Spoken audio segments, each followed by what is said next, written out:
Hello and welcome to the 14th Madaxeman lockdown podcast in day 99 of lockdown, so we understand.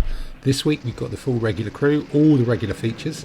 We introduced something new as well for your interest and excitement, which is recapping the questions that we posed last week but failed to answer.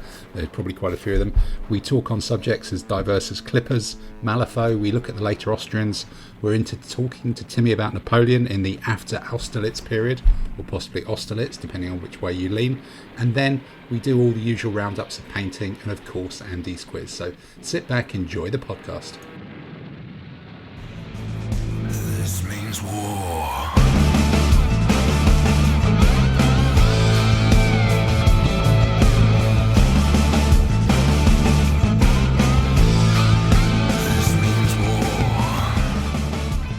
One of our computer literate experts here tells us that this is the 99th day of UK lockdown, which for our, I believe, 14th podcast after surviving number 13 last week, for the mathematically amongst you, means that there's some sort of division thing that is way, way beyond me after about half a bottle of wine.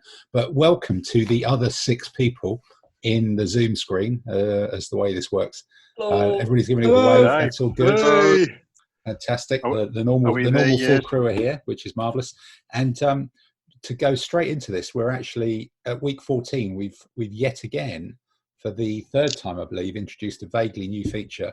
And someone has pointed out that a lot of the descriptions online for these podcasts feature questions which we actually don't get the answers to from the previous questions. So if I just start a new feature that we're going to call Any Other Business, we're going to attempt to answer some of the questions we thought we'd asked last week and answered, but we'd actually not asked, but we've just answered instead. So first up, and if I go around, the question is, what length of bungee cord, and we can do this in imperial, I believe, is probably best, so it's consistent, is the best to attach a duvet cord to the side of an elephant? And first up, Simon, what length, imperial? 6 feet. 6 feet. Andy? I think it depends what scale, but I'd say more like 4. 4. Peter Webb, you and your hair. Got to be 12. Let's go for 12 foot. Dave Saunders? I want a big elephant. Big What's elephant. the duvet bungee cord? Yes, there we go. Good answer. Tamsin, what do you think? 2 cubits. 2 cubits. Oh, he's going old school. Oh, Mr. Adam, down on the south coast. Is that a European or an African elephant? That's a very good question as well. That sorts that one. So next question then. You've got to know these things when you're a king. You've got to know these things. Which of Napoleon's marshals would have Bernard Bresslaw been had there been Carry On Boney, the film, ever made? So, Simon, you're Australian. Have you got any clue what any of those words mean? I know some French dude called Napoleon. After that, I'm out. Right, Andy. Bernard Bresslaw. Is he Bresslaw. the tall, bald bloke? He's the tall, No, he's the bald guy with the bloke. big. Yeah, He's the tall, looks bald like a bloke. bruiser. Adam, you 6 foot bald person. Who do you think it would Yeah. be? That would be Marshal Davao then, wouldn't it? Marshal Deval, Peter Webb, Yeah, I'd have said Deval. Dave Saunders. definitely not Lan. Definitely not Lamb. No, that's half an answer. We'll let you Who off is on the that one, one. who is the one who ends up being King of Sweden? It's him. That's Bernadotte. Yeah, Bernadotte, that's the one. Bernadotte. Tamsin, any thoughts on this one? No thoughts at all. No thoughts at all. Andy Finkel, I think you'd said nay before. Are you still Yeah. sticking with nay? I'd Or say yay? Bernard Breslau's make a good Or answer. Oudinot, because he was a bit accident prone and he was actually wounded 26 times during the wars. So you'd say nay on that basis then. Okay. No, And Oudinot. then, all right. Okay. So then our other one was, do badgers make good toupees? And we'll come to Peter last. So Simon, looking at the screen, you got any views on this?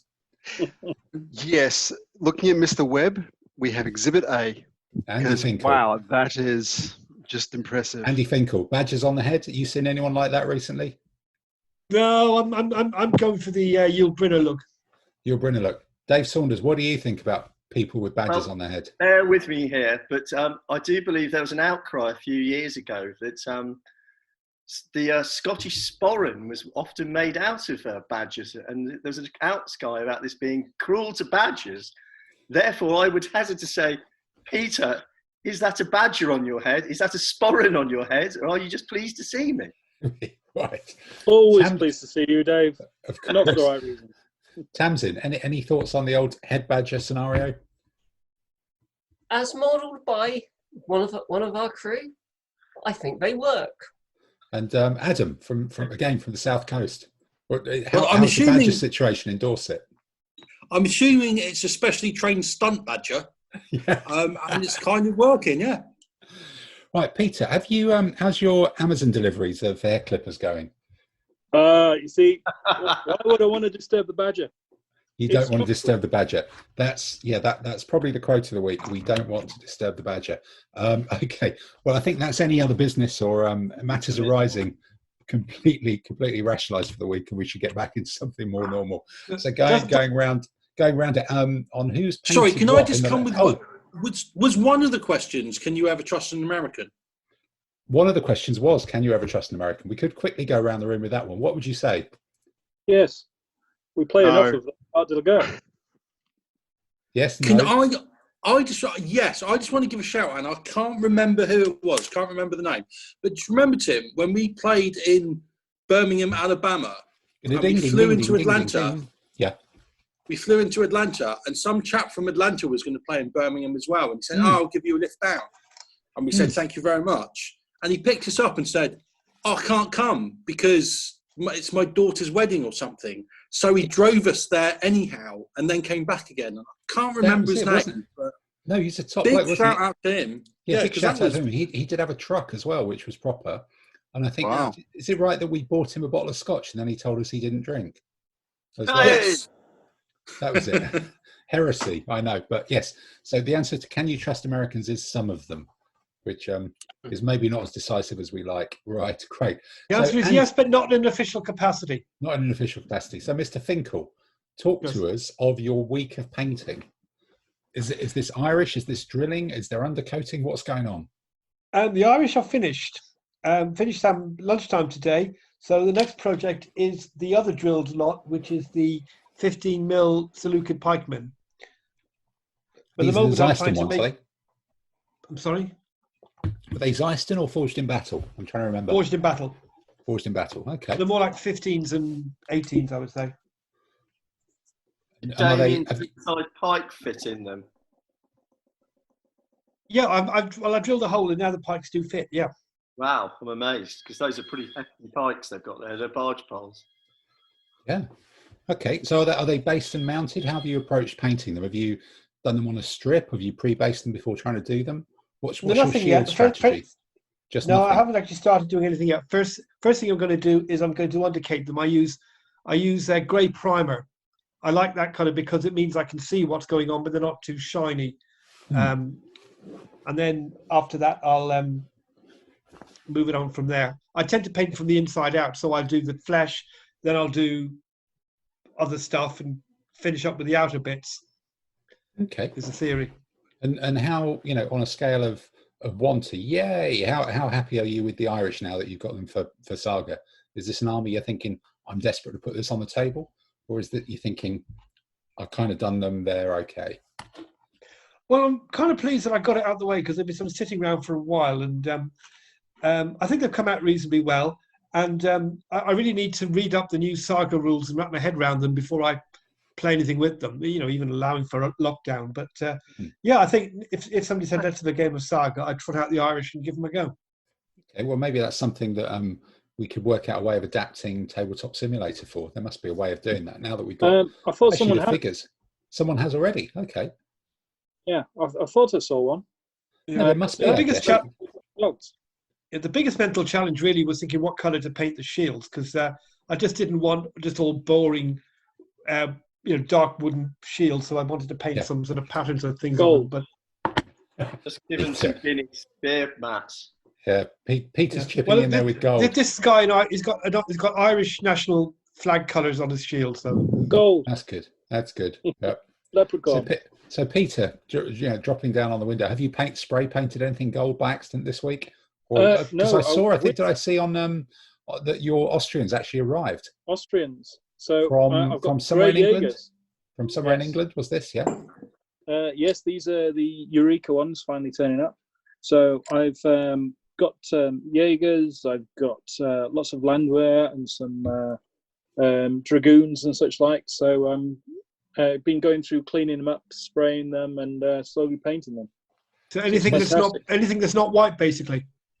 Basically, yeah. Only I realised that I only had white undercoat left, and I wish I'd got, a couple of colours, and then I would have been 3/4 done by now. Yeah, you could have green undercoat or something like that. Grey on the Jaegers. Yeah, they're all done now. Just they're all sorted. Fine. Black hats, green cuffs. There you go. Yeah. Might even do boots. Yeah. Wow. I suppose probably yeah. So I think it's shiny brass buttons, but they probably wouldn't show up on 15mm. Brass buttons. Gold. Yeah, I wouldn't bother. Peter would have done them gold, and then used an ink wash over them or something. Ancient gold. Yeah. Ancient gold. There you go. That could have been it. Okay. So you've been deep in Austrians this week. So going across, Dave, with your they've even got top hats. They've got top hats. They're landwear. They've got top hats. Imagine going to war with a top hat. That is just fantastic. I suppose you can always. They're my new favourite figure. You can always pull something out of it, can't you? I guess. Yeah, absolutely. The temptation to paint a sort of black and white scheme is almost overwhelming, even though that's not relevant. No. Paint them as city gents or something. Get them all lined up crossing Waterloo Bridge. A couple of canes. They're part of a Busby Berkeley routine, aren't they? Yeah. Absolutely, it's fantastic. And they all dive in a swimming pool at the end. So going across. So Dave, your haircut is, from one haircut to another haircut. Your haircut is still looking pretty brutal from last week, which is a great sign. Although maybe it's just the lighting here on Zoom. It's becoming more melded in now and livable. It's livable. Great. I'm enjoying having very short hair. It's great. I'm really enjoying it. So you've So that doesn't look like a Heffersteiner in front of you. It looks a little bit darker. Heffersteiner, yeah. It is still Heffersteiner. You're just still chewing through the Heffersteiner.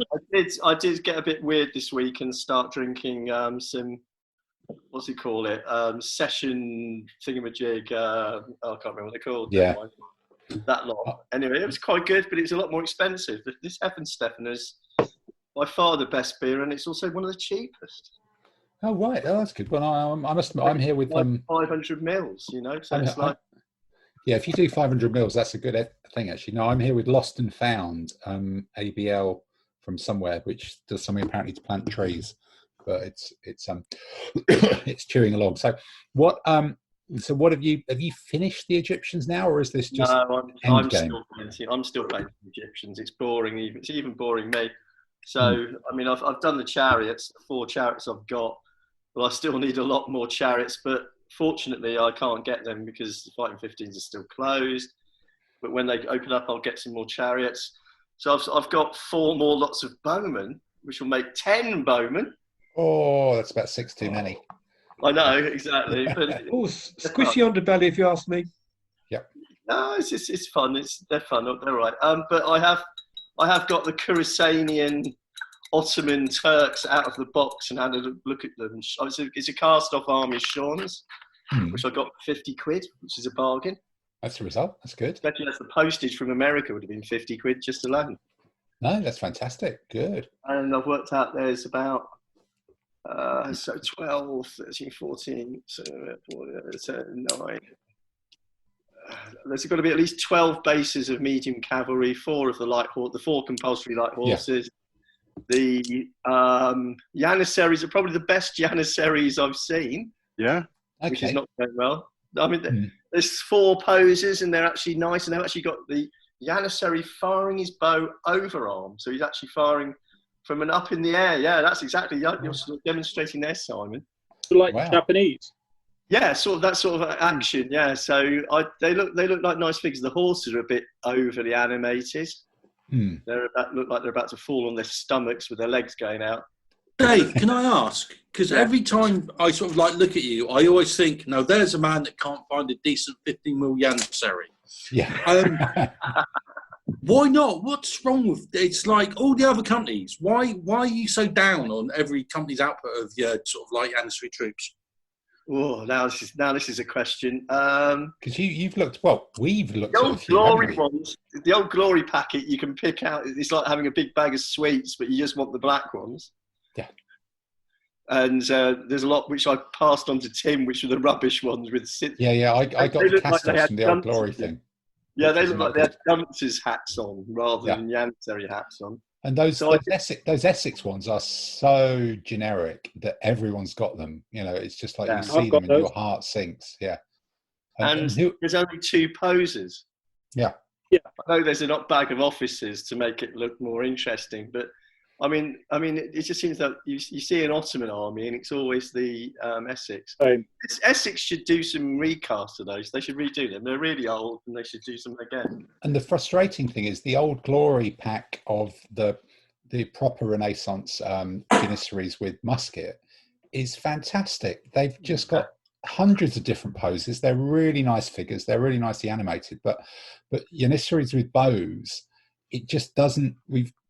Me and Dave have both struggled to find anybody with a decent set, and I think part of it is it's that old classic of Essex made all their stuff when everybody wanted monopose figures, and now we all have the zeitgeist has moved on, and we all look at them as a much more kind of eclectic individual set of people doing their own stuff pretty coolly, like kind of, I don't know, Turkish samurai without testicles or something, and you want them to all be more differently animated and more dynamic, and there just isn't really anyone who does that we've been able to find. But the real frustration, the old glory, when the ones with muskets are just so good, and they're like, why didn't you just dial that back another 5 years and make a bag with bows? I think Old Glory made some of their Renaissance figures. They redid them, I reckon, because their 30 Years War German figures are really nice. The ones I use most. I mean, all my 30 Years War have been. Legio Heroica, don't they do some Janissaries? Yeah, no, they do. They're only they're 16th. Sorry, they're about 18th century. They're the Siege of Vienna. Yeah, so they are the ones with muskets, and we want ones with bows. Siege of Vienna was late 17th. Yeah, 1683. They don't have. They're just not bow arms. They're just not bow arms. No. I've got some of the museum miniature ones, and they're very nice. But again, they're like Essex, where they are single pose. So you have the one choice of guy with bow going. Yep. Shoot. That's it, and you have the choice of that one or that one. Yeah. Yeah, so it's just they're just such a key troop, and every army needs them, and everybody needs Ottomans, but you don't have that many of them, so it's just a kind of slightly odd thing. So it's slightly frustrating. But I have to say that I know you lot have all been working from home. I've been on furlough for 90 days, so I've had a lot of time, and I've actually really quite enjoyed painting figures from different manufacturers. So I painted a Gladiator army, and I've painted a War and Empire army, and I've painted a Eureka Samurai army, and this Ottoman army, once I get to it, will be like fourth manufacturer, the Khurasanian, which will be 4 manufacturers in 90 days. That's been quite fun. Yeah. Are there any when you look at those 3 that you've already done, are there any kind of ones that you go, that's easy to paint with a certain type of style or something like that, or is it just nice to have a change? When I first looked at the War and Empire figures a while back, when I sort of saw those come out, I thought I didn't like them.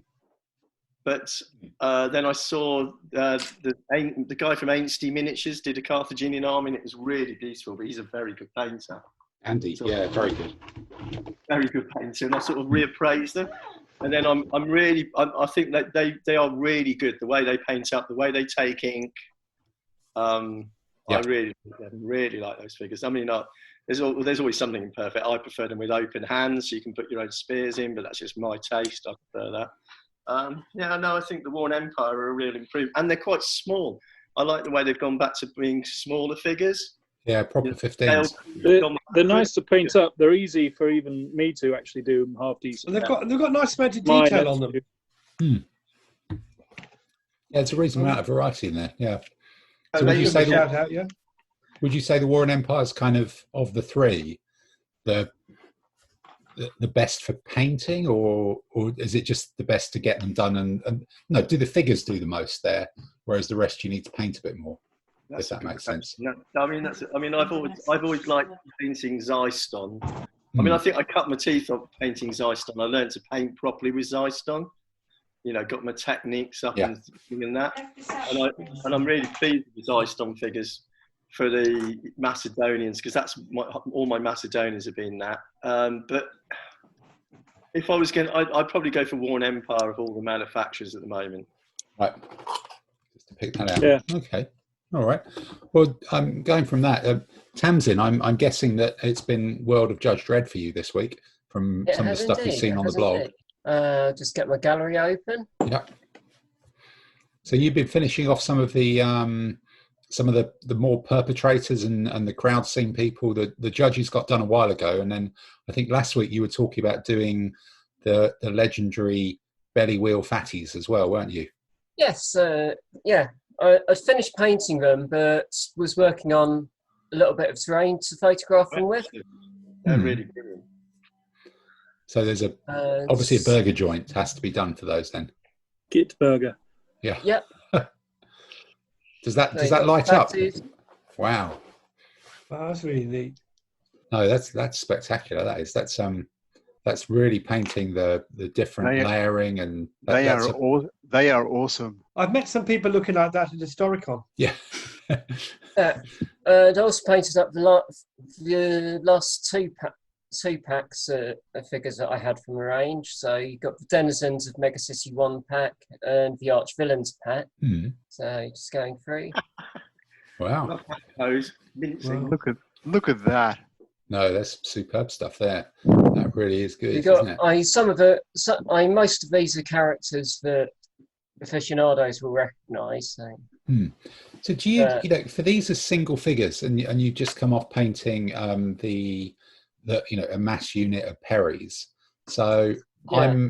I'm assuming or hoping, for my own self-respect, that you're adopting a slightly different technique and level of effort with these sort of individual single figures. I am.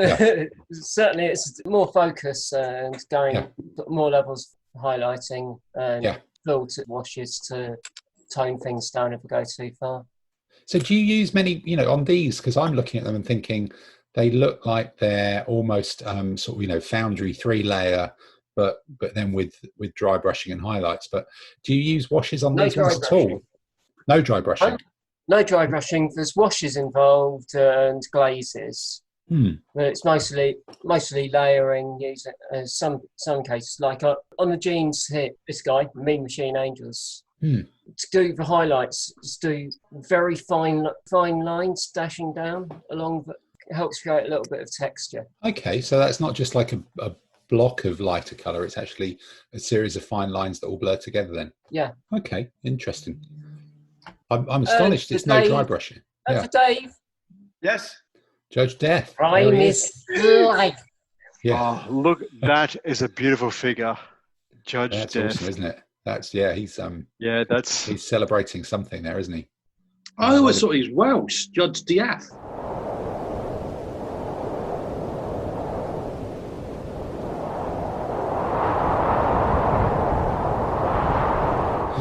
Funnily enough, I thought funnily enough, his real name was Sidney Death. Okay. So that's all figures that I on the left with now finished. I recognise from the so comments. I'm working on some terrain. Actually, sitting here as we speak, I'm working on some terrain, doing some weathering on some shipping containers. All right. Well, Adam, you look like you're gluing something as we speak. Sorry to interrupt you with your Gorilla Glue moment there, but what have you been up to this week? Last week I did a batch of 28mm Mongolian horse archery type people from Fireforge. Oh yes, you were just starting that, weren't you? Yeah. Yeah, and I am very pleased because I put on the final matte varnish this afternoon. So I've got them done, which for me is very, very quick. I did the thing where I was going to undercoat the horses black and the riders white. I was a little bit worried about that to see when they went together, whether the two styles look weird, but they don't. I think the riders do look a little bit brighter, but that's kind of okay. And again, it's sort of like undercoating the horses black, not having to paint most of the manes and tails. If I was going to paint them as well as I possibly could, the horse manes and tails wouldn't be a pure black. But for doing them quickly, black's good enough. And that just saved lots of time. And sort of like putting them together, I'm just really pleased again. Again, they're not going to win any awards, but one thing, because I haven't really batch painted 28mm figures before. Most 28mm painting, I've been doing things like Malifaux, which is the odd occasional figure here and there, so it's not too bad. And one thing I didn't realise is how much more time a 28mm figure takes to paint than a 15mm figure, just because it's so much bigger. There's so much more surface area, isn't there? Yeah, absolutely. And there is. And it takes a huge amount of time more, just like painting the horse, to get all over the horse. The sort of technique, you're doing the same, and the things that you're doing the same. But because there's so much more surface area, it takes so much longer. So I've only done 12 in a week, and I had to really push, sort of like make time to do that. But I'm really pleased. I think I also find the, those little bits where you go over the line a bit, you kind of know on a 28mm figure, the wash isn't going to hide that. Whereas on a 15, it probably will when they're all kind of squished together and in the second rank. But so there's even a bit more kind of taking care of stuff, which as well as just the sheer physical footprint or the surface area of the troops. Well, it took me 2 weeks to paint those Irish, and there's about 20 of them. Yeah, no, it's just a different scale. Whereas Dave's taken most of his lifetime to finish these Egyptians, really, and No, but you had a lot more hair when you started, but that's a different thing. And now Peter's got it all as well. Well, once he's got another 20 units of Bowman, then it'll be done. That'll be true. One thing I've noticed with people that don't paint toy soldiers is they're more impressed with the smaller scale being painted. They say, "Oh, isn't that so small? That must be really difficult." But it's actually a lot easier, because it's like painting 10mm figures, doing the face. Yeah. If it's undercoated black, you just sort of like one sweep across the flesh colour, and it's kind of done. Whereas 28mm figures, oh God, you got to get under. It's gone in the beard. Oh bugger. Yeah. You know what I mean? It's like there's like just so much more to do. Yeah, you're painting the figure, not the unit. In 10mm, you're painting the unit for sure. Yeah. That's the visual effect. Okay. So has it just been the Mongols this week? No tanks have crept in, no scenery's crept in? No, just, and as I say, it's sort of like I've had to push, and I've been a bit told off that I've sort of like, I've snuck off to sort of like paint toy soldiers, because it's finding time to do it. But I'm glad that I've got it done. Pressure of the podcast. All right. Okay. Simon, what about you? Just go around the screen. So this week I've now finished off 7 of the museum Z generation elephants. So 7. Yeah, wow. 7. Yeah. So I finished. What army has 7? You're not really trying, Simon. Come on, be honest. No. Yeah, well, 18th century Swedish armies got 7. All of them. 4 plus commands. Yeah, so there's 4 elephants plus commands, but this could be for the Ottoman Turkish with the elephant ally, which we all know of. Is that a man who's writing army lists for a rule set? Yeah. But I just thought what museum have done with these new elephants, they are so beautiful. I've had to upgrade some of my existing elephants to buy some more of theirs.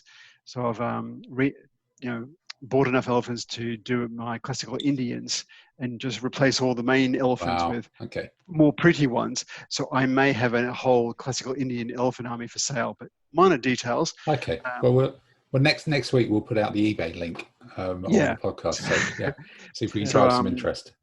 But from an elephant model, they're quite nice, because I've now tried about 4 different ranges of elephants, and they're quite nice and sharp. And they give you a nice amount of crew. The elephant looks quite good. It's got tassels. It's got big tusks and all that. So I've done those. Does that mean you're going to start on 28mm Indian army next week? I've done a 20mm Chinese army with the elephants. There may be 4 of those, and they look well stompy. I don't need more elephants, he says. Yes, you do. Yeah. Wait till next week. There'll be some more elephants. Yeah. That's not something you'll ever hear Peter say. Yeah. Well, I've already got them. Yeah. But I've also now finished off the King of the Battlefield Swedish army. So I've now finished off the final random cavalry command of some guys with swords, and they look like hussars type of guys with lots of tassels and gold and all that, with the swords waving up as they charge along. So they're quite cute. And then for something completely different, I've finished off a 15mm baggage for ADLG, comprising of half a dozen or so donkeys carrying luggage of various shapes and sizes to make a nice baggage unit. Oh, is that Donington stuff, or where did you get that from? That was from Madaxeman Militia. Okay. What, Did you do just a arrange camp baggage as well, up? Simon? Sorry? Didn't you do a camp as well?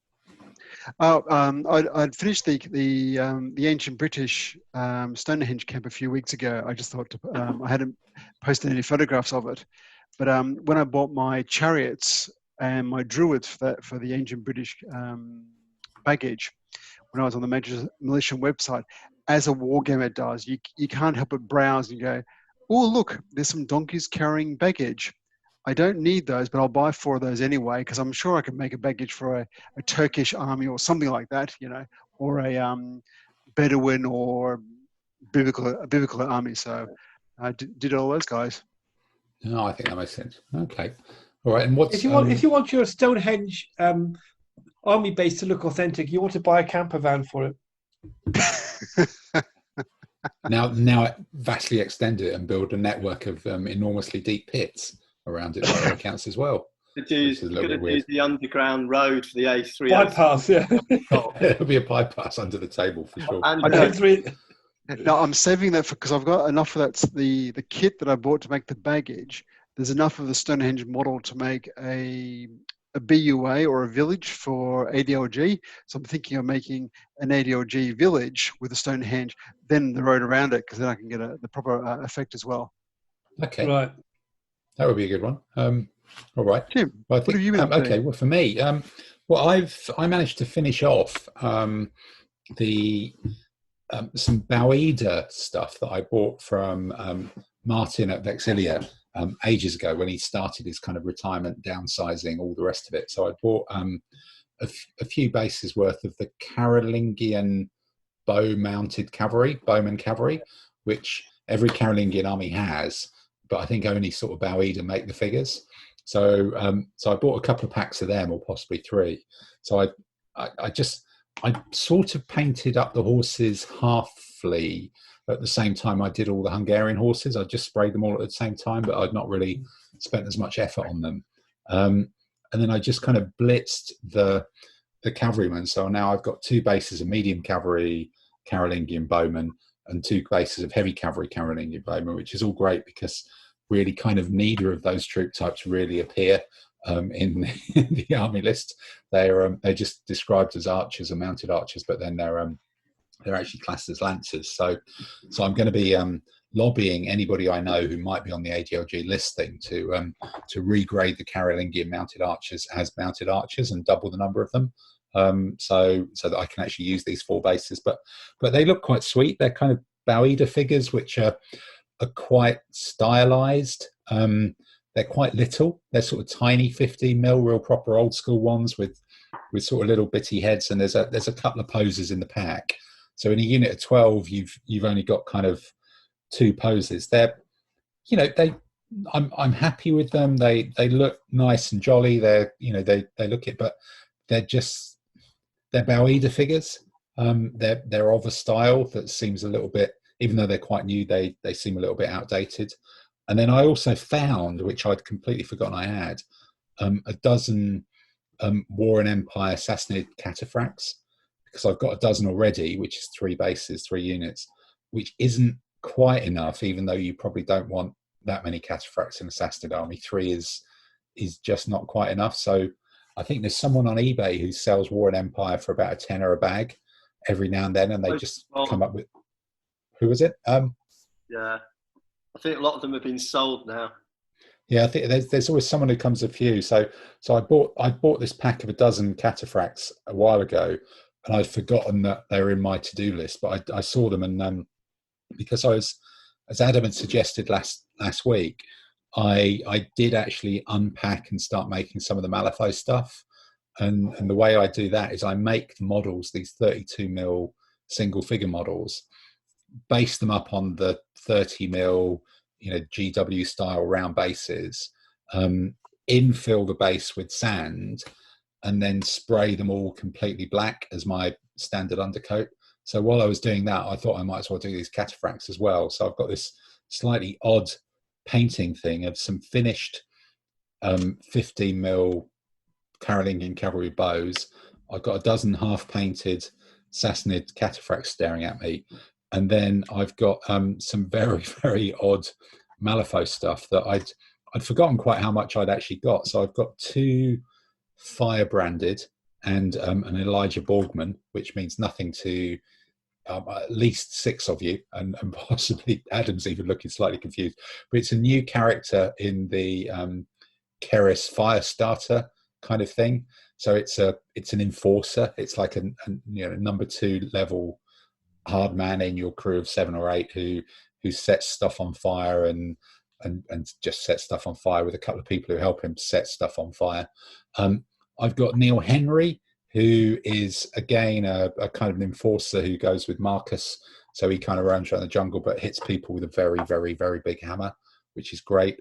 I got Sparks, who is a gremlin, who is also cross-faction. So Gremlins is one of the factions, but he also plays with 10 Thunders and Mei Feng, who's the sort of socialist workers champion from China, whilst also being like an evil, illegal drug runner from the Middle Kingdom. And Sparks is a gremlin engineer who blows stuff up at distance. Isn't Marcus Neverborn now? No, he's both. He's become dual faction. Oh, okay. Yeah, so I can actually use him Neverborn, but the annoying thing about one of his changes when they changed the rules about 6-8 months ago is they took out the Night Terrors, which I bought one, did probably one of my best paint jobs on it. It's like a mad evil bat thing, kind of landing on a sort of fallen over gravestone post. Did a really, really good job on it. Some really nice sort of purple dry brushing to give the sort of big black bat wings a bit of texture to it.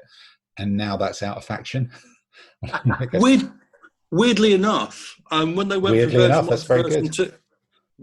version 1 to version 2, you could have Night Terrors with the Dreamer because it sort of fitted in the theme. So I bought some Night Terrors. And then it went to version 2, and no, you can't. So, I feel your pain. Yeah, they were great from us. And then I forgot that I bought one of the Crossroads 7, which is one of the weird things that Malifaux does. They bring out like special packs and special groups and stuff every 6-8 months, normally to time with Gen Con. So the Crossroads 7, everything in Malifaux is kind of in gangs that are all thematic. And the Crossroads 7 was a sort of standalone group of kind of number 2, number 3 level guys. There was no minions, there was no leader, but they were a band who played. Are they like the NO5? So no, there was 7 of them, but there was a band that played in some theoretical non-existent evil bar, and there was one that fitted in each faction, but you could use it as a faction on its own. So you don't want to buy it and waste 6 of the models that you'll never be able to use. So I managed to pick up the Arcanist Envy from the Crossroads 7. That is an absolutely awesome model. It's like a big round 50mm base. It's proper steampunk madness. So it's a walking kind of boat thing on 4 articulated steampunk mechanical legs with a double ranked pipe organ in the back, a manic guy playing away at the keyboards at the front of it, and 2 Gatling guns mounted in the front that play when he's going mental on the steam powered organ, walking through on his crazy legs, or something like that. There we go. So yeah, with all the organ pipes and steam coming out the back, and there's the mad old guy in the front of it, and weird claws. So I'm kind of doing that as well, which is kind of, you kind of have to have it, really. But I'd forgotten I'd got it, and I'm kind of putting that together. So it is starting to suddenly look at half a dozen figures and really work with them on the layering.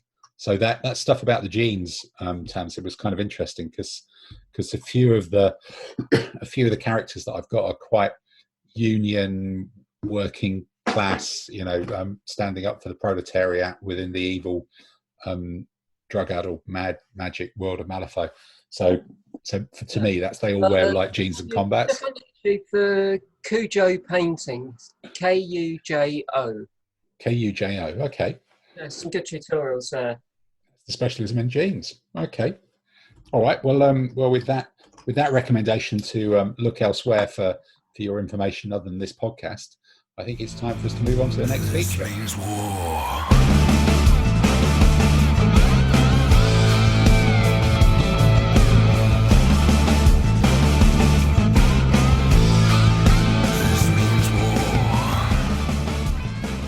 Okay, well, into the next stage of the of this epic podcast, as always, and we get to, I think, was it this week had been the anniversary of Waterloo or something kind of Napoleonic-y?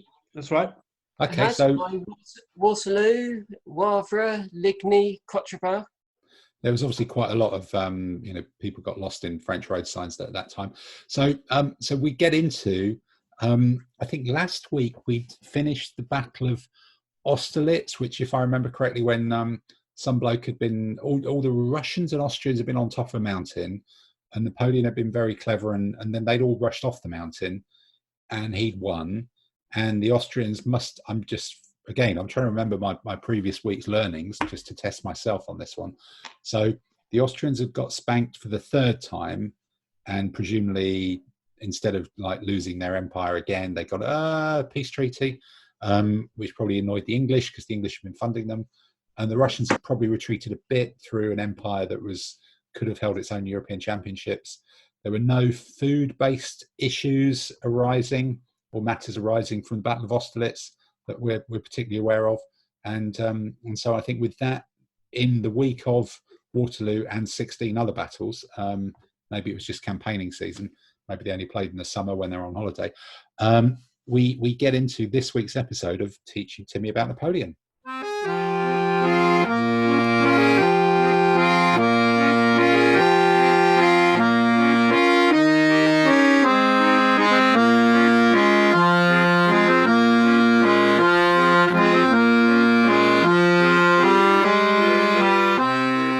It's difficult to motivate ourselves after that melancholy French music moment.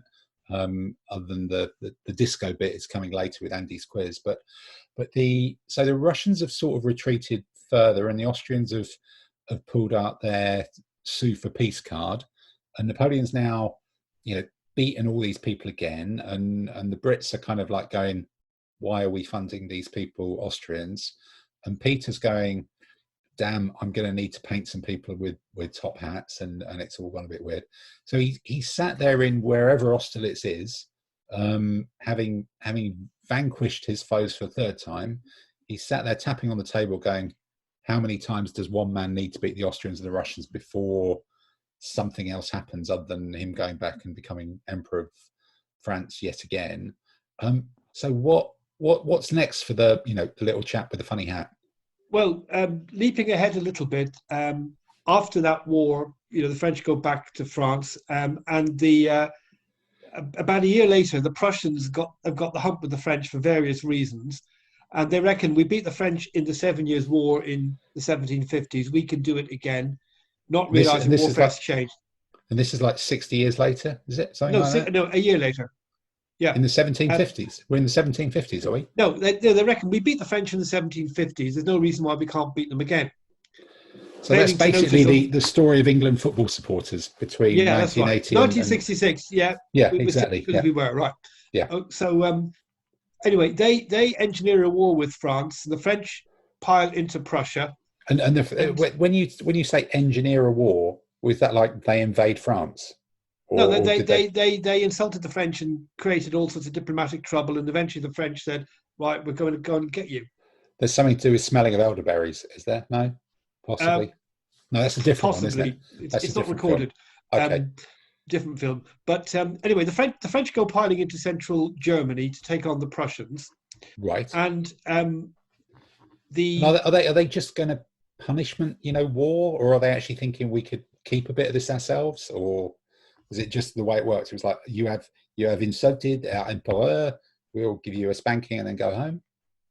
So I'm doing a Dave there. I'm channeling Dave. Sorry about that. We'll take some of your artwork.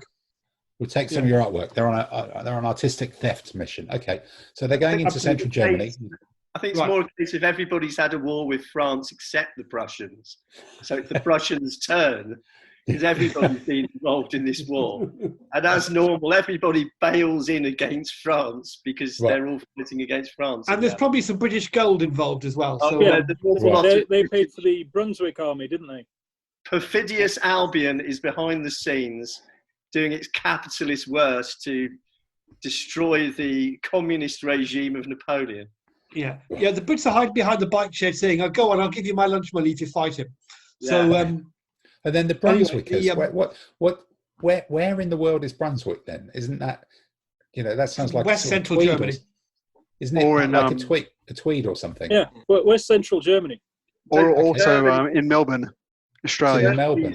Germany's made up of loads and loads of tiny little principalities and things. So you've got the Württembergers, the Hessians, the Prussians, the Württembergers. I've already said them, I think. Brunswicks are easy to paint. They're all black. Yeah. Okay, the Brunswickers. So they work on with the same sort of suits. Because this is how we end up with the Saxe-Coburgs as our royal family. Okay. Anyway, meanwhile, back in the Napoleonic Wars. So the key bits, I think we'll just specialise in the battles anyway. But Napoleon goes into central Prussia, right? The Prussians have got this staff officer called Massenbach, and it's a bit like putting Baldric in charge of your cunning plans.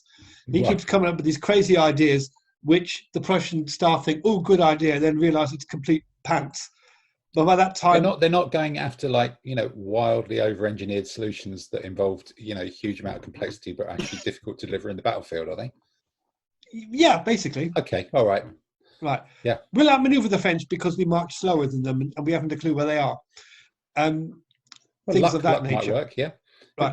Anyway, one interesting feature of the 1806 campaign is I think it shows into highlights as to how Napoleon's army was better than other armies and how it kept winning. Because it wasn't led by an idiot, is that it? Oh. No, there's more to it than that. Okay. And I'll just describe it briefly if I may. But basically, it ends up in two battles. The French find the Prussians are not where they expected them to be, but because Napoleon's roaming around the country at random trying to be clever. Yeah, but because Napoleon's system of maneuver works really well, he manages to concentrate the bulk of his army against half the Prussian army, and the Prussians send another half off in a different direction, and they run into a single French corps led by Marshal Davout, who is probably the best French commander of the Napoleonic Wars. And he's the one that you think Bernard Breslau would play? That's the one? A different guy. That was Oudinot. Other people think Bernard Breslau would play Davout.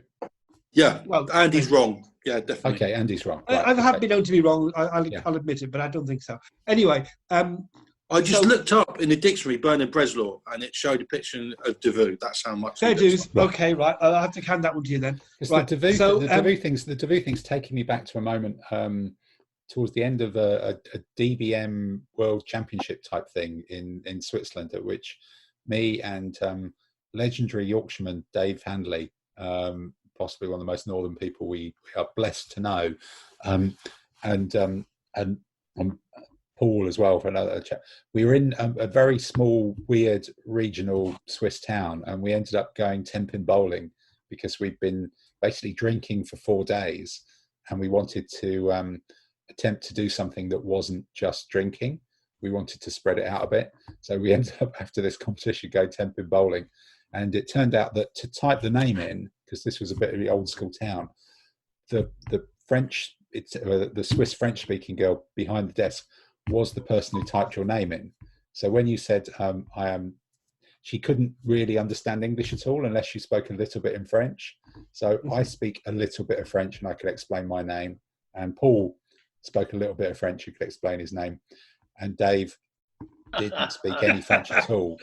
And you could just see this like pall of fear descend over his face as he was panicking about going, I'm going to embarrass myself. She's going to ask me something. This is going to go on. This is going to... And then there was this flash of inspiration. And she said, oh, comment t'appelles-tu? And he went, David. It's like Yorkshire French accent. And it was very, very good at the time. But it's a good chance to tumbleweed again. Do you know the reason why that's an unbelievable story? Right. Because you said you said you were with Dave Hanley, yeah, and you wanted to do something other than just drinking.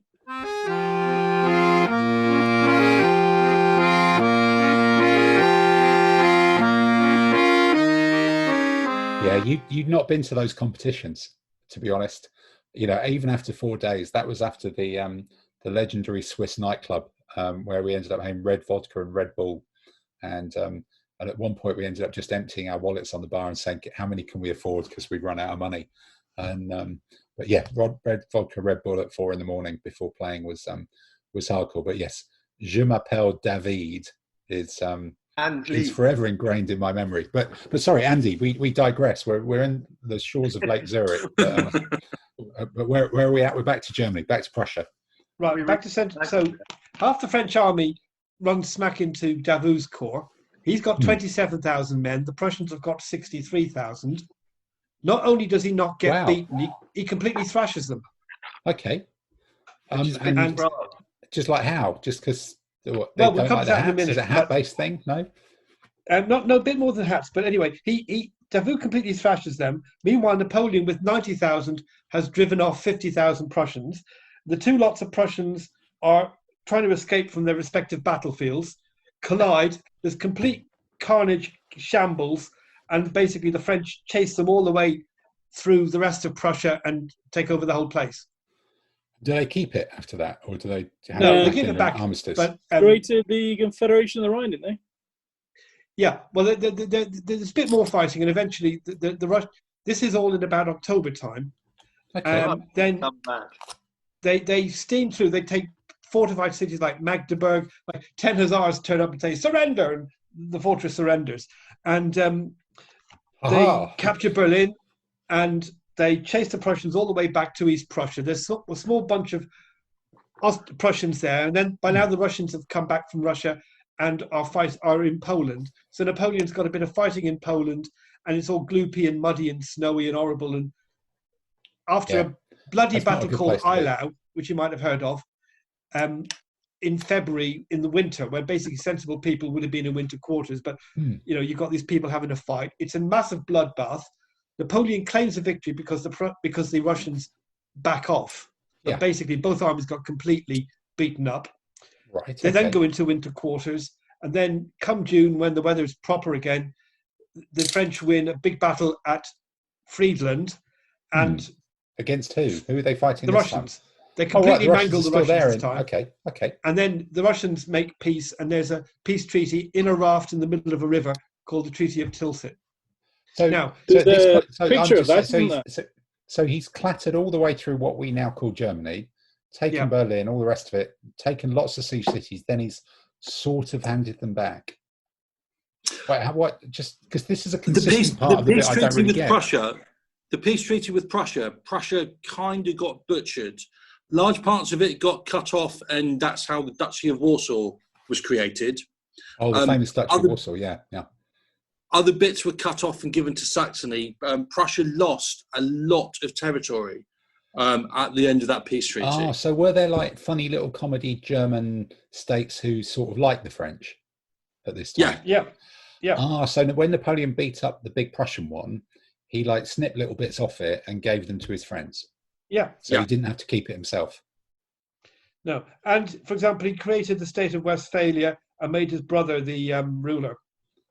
Did he have to give him a funny German name to do that or something? No. Well, he had a funny name already. He was called Jerome. But, okay. Right. So it's like when all the Polish people play for the German football team and that sort of thing. But these are the last of Napoleon's great victories. Yeah, but anyway, coming back to the Battle of Auerstedt, which is the one where Marshal Davout's corps beat... Battle of Auerstedt? Auerstedt. Auersted. Okay.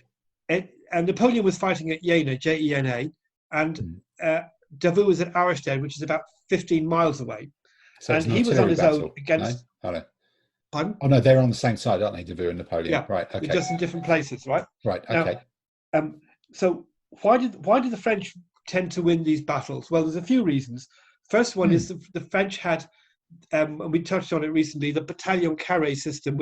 He had his corps, and so Napoleon could give orders to vast amounts of his army very quickly because they had a proper pyramid command system.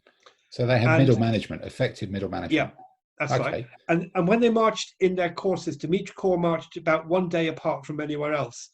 So wherever the enemy was, the nearest corps could fix them, and then the other corps could come up in support. So that sounds sort of kind of obvious. What were other armies just hopeless, or they just weren't as well organised? No. Okay. So they just split up into corps and roamed around. Well, the French also had cavalry screens for all their the main corps. Each corps would basically be at least 2 infantry divisions, sometimes more, and usually a light cavalry division for reconnaissance and support. And this is one of the things, because this always seems to change. So how many infantry in a division? Between 5 and 10,000. So this is 5 to 10,000 people, all wearing like white trousers, blue coats. What kind of hats they're wearing at this time? This time they're still wearing bicorns. They're still wearing bicorns, probably. Oh no, sorry, 1806. They're now wearing shakos. They're wearing shakos. So there's groups of about 5 to 10,000 Frenchmen, nicely pressed trousers, shakos now, marching around. They're all going, you're about a day away. There's some horsemen roaming around in front of them. They're marauding through Germany. They're stopping at beer gardens. They're having like sausages and stuff. But all the little German kingdoms are either going, oh, you're our friends, or no, we really don't like you, but we're going to get whooped. The Austrians are sat there back in Austria going, yeah, we don't fancy a bit of this. We've had this really badly. And the Russians are kind of going, oh, God, we're going to have to do this again, aren't we, really? And then it gets cold, and then they're in Poland because they've kind of barreled through Germany and been a bit too silly to stop.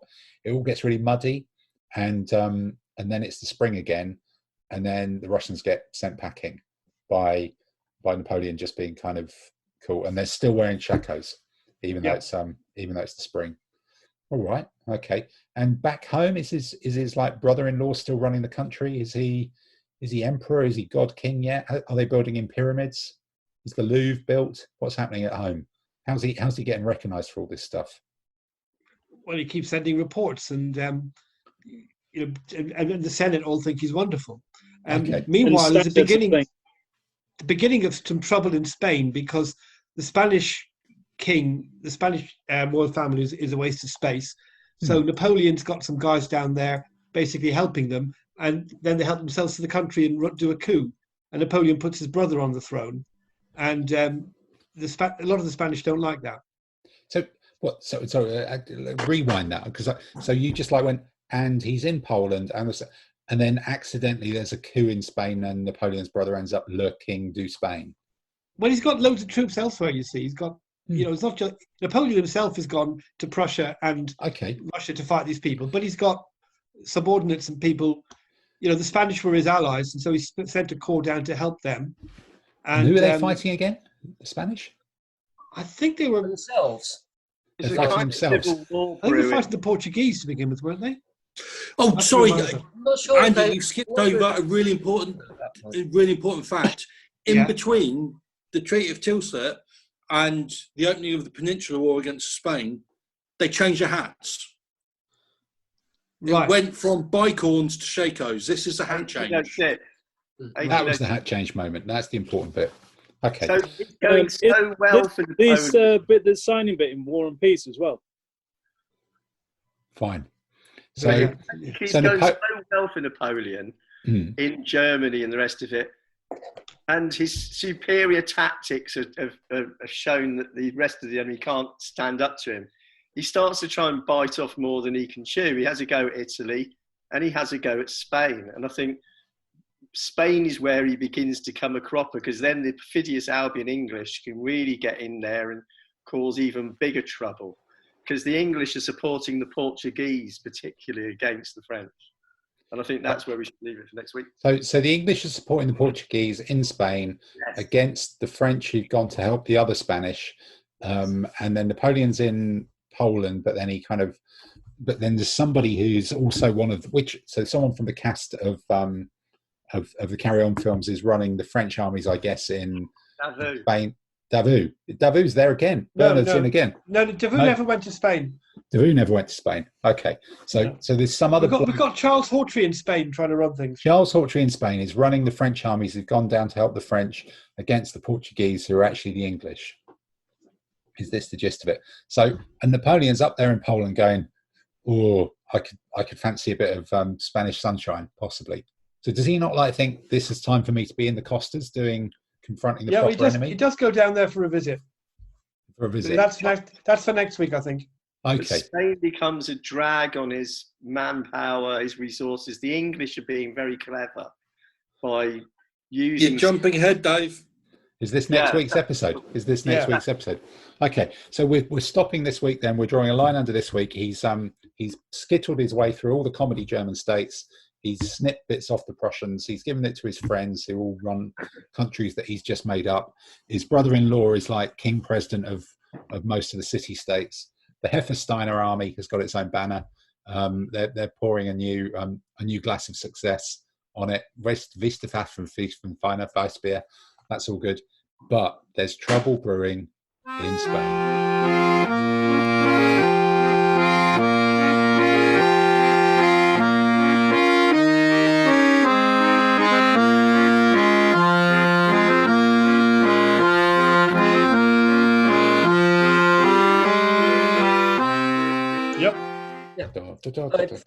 Before we finish, just quickly going back to the campaign against the Russians. The Russian army actually had a female officer, officer cadet, Nadezhda Durova, who'd run away from home. I think she was at her diaries. The cavalry maid and alleged that she alleged she was 16 at the time. She was actually 23. She'd married and had a son, and she left home. I ran away, disguised as a young man, and joined up with the Polish cavalry regiment. As you would. Okay. Was she called Bob? Yeah. Was she called Bob? Right. I'm going to quickly run and get another beer. Talk amongst yourselves. This means war.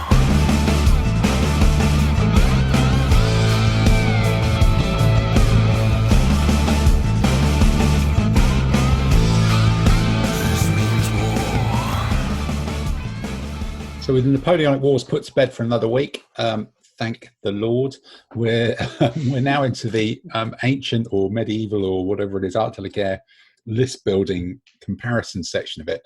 And this week we've got an Ottoman army face-off between my good self and Mr. David Russell Saunders, and this is the later Ottomans, list 251 in the book, which I think is pretty much known as the "Can I Resist the Serbs" list. And let's look at Dave's list. Dave, you've resisted the Serbs. I think I will stand back and describe to us in great detail your strategist initiative 3.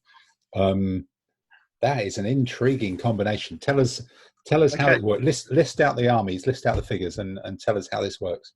So I did go to the master of the Ottoman Empire, Dave Allen, for some advice, and then I've completely ignored it. always a sound decision. Yeah, wise move. Is he busy smuggling counties, hasn't he? Yeah, exactly. So is that because he always takes the Serbs?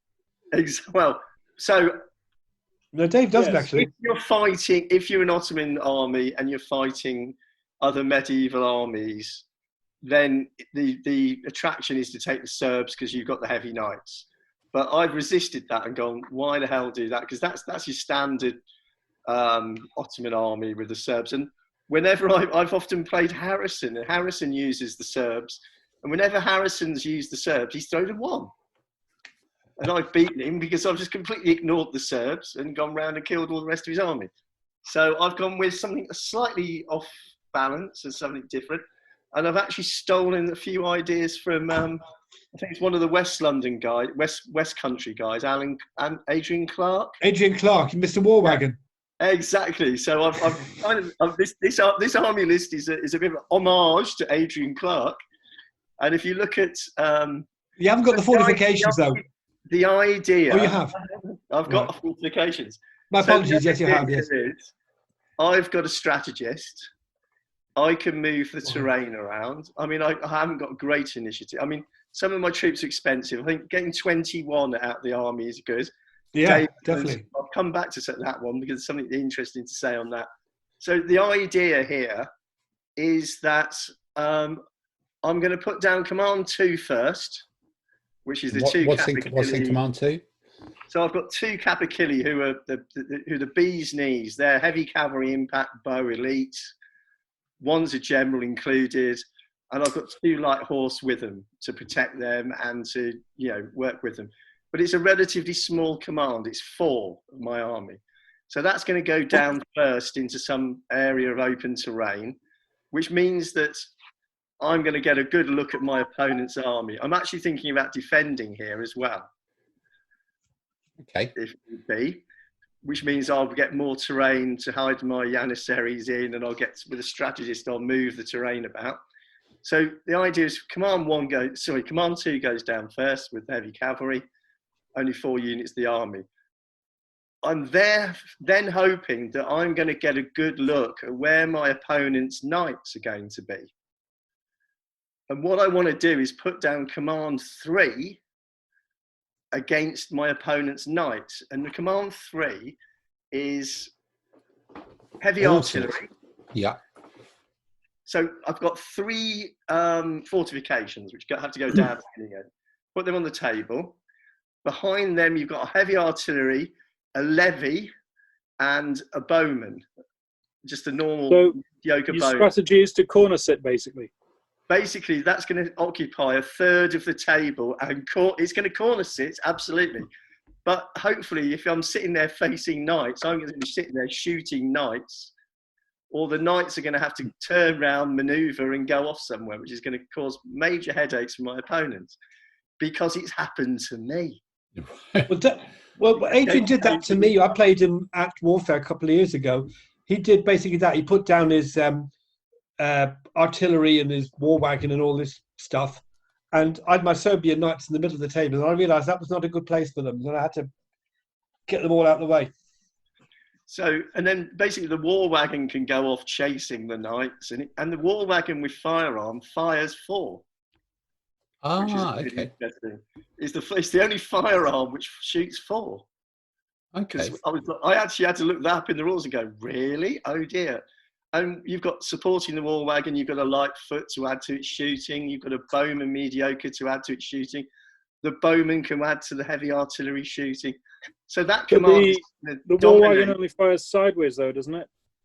Yeah, but that command is going to dominate 1/3 of the table. And it can't move and shoot. No, that's just going to dominate 1/3 of the table with 35 points. But yeah, it's super cheap. If you've got knights, if you've got war wagon, couldn't I just dismount?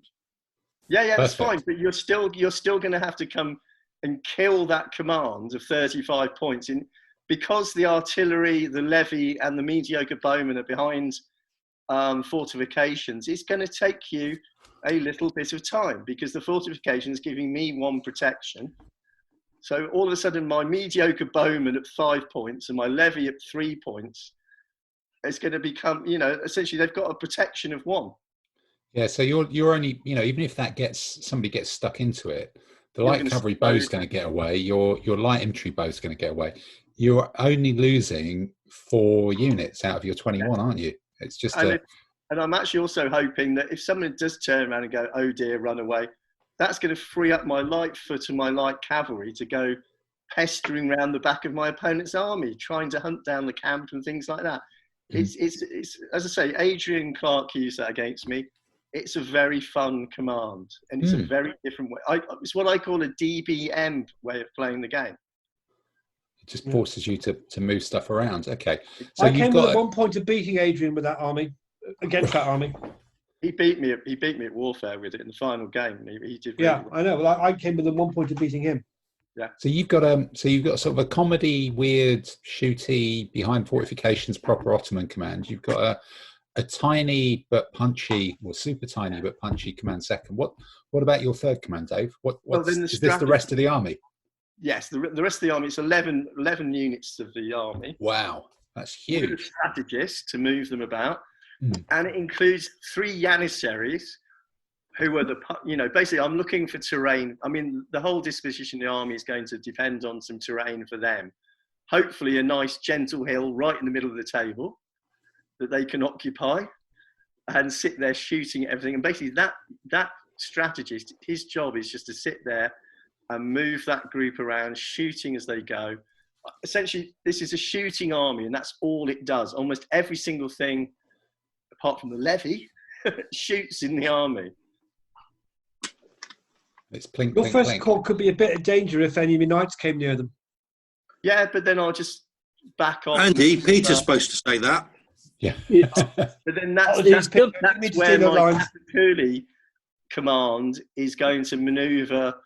I'm making it occupy the opponents with the command 1, while Corps 2 does the manoeuvring in to try and kill things in the flank.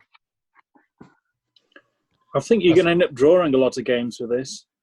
The more I look at it, the better I think this army is. I really do like it. I think it's lots of fun to be had with it, and I really like it. So there's a couple of things that, I guess when we look at my list, but which is one of the things I thought process I had. So you've got strategist, ordinary, and you've got slightly bizarrely five light cavalry. You've got 6, I think. Is it 5 or 6? You've got to have 4. I've got 5 because I've got 5. But why not just squeeze in the extra 1 to give you an extra scouting point? Was that a difficult decision? No, he has got 6. He's got 5 Akinjis and a Turkoman. That's 6. Oh, no, you haven't. Sorry, I miscounted. My apologies. I've got to have 4 Akinjis. I've got 1. Yeah. I'm sorry, no, I miscounted. My apologies. Okay, points are quite a difficulty here. I think it would be great to have a bigger initiative, but then I'm not too worried about being on the defensive and having more terrain. I mean, a gentle hill to stick my artillery on would be fantastic. A gentle hill with a field in it to stick my Janissaries in would be great. So I'm actually quite happy with defending. The point here, and this is something Dave Allen pointed out, which is going to be an interesting conversation we can make out of this. Dave Allen pointed out that having 21 units in your army is much better than having 20 units in your army, particularly at the final count up of a competition, because it gives you statistically a better result in all of your games. Percentage-wise, you get a better percentage in your games overall. What? Is this one of Dave's theories that makes no sense at all when you actually analyse it in any great detail? Anyway, but I mean, the idea of going down to 20 to try and get another light horse in, or I mean, basically, I've actually sacrificed a Janissary. Most people would automatically take 4 Janissaries in their army because they're the super duper troops, but they are expensive at 12 points a pop. No, I think they are too expensive to have 12. Sorry, too expensive to have 4. They're just too much. It's so Dave Allen's most of Dave Allen's lists have none of that artillery nonsense in Command 3, and he has 2 and 2. Dave Allen's list, I think, is all sort of shooty and run around. Oh God, yeah. But I wanted the Adrian Clark homage list in Command 3. And I hope you appreciate it. No, that's a proper Ottoman way of doing it. Actually, I guess it's just Were you not tempted to move some of the sort of Sipahi into Command 2, given how static Command 3 is? That would give you, because I'm struggling to see how you do this with 2 wings with the Corps 3 in the middle, because one of the wings is now too tiny. Well, the other thing with Command 2 is Corps 2 can be entirely in a ambush. I know, but if you're trying to balance, if you were trying to put Corps 3, the artillery and stuff down the middle, or are you just assuming that's not going to happen? I would, out of choice, and all plans. The first thing, no plan survives contact. In a plan, Corps 3 is going to hold down 1 wing. Right. And it's going to hold down 1/3 of the table, even at a slight angle. It's going to slow down. So I've got a light horse in that command to go forward and slow down the enemy approaching it, to give my artillery more shots at it. Yeah. You know, I mean, hopefully some of it might. I mean, at the end of the war wagon's going to go forward, just try and slow the enemy down as well. Dave, you know, Dave, can I ask a couple of questions? The more serious one first. Where you say the command 3 is going to hold down a third of the table, what just stops it being ignored? All right, that third of the table, I'll ignore that third of the table. What's?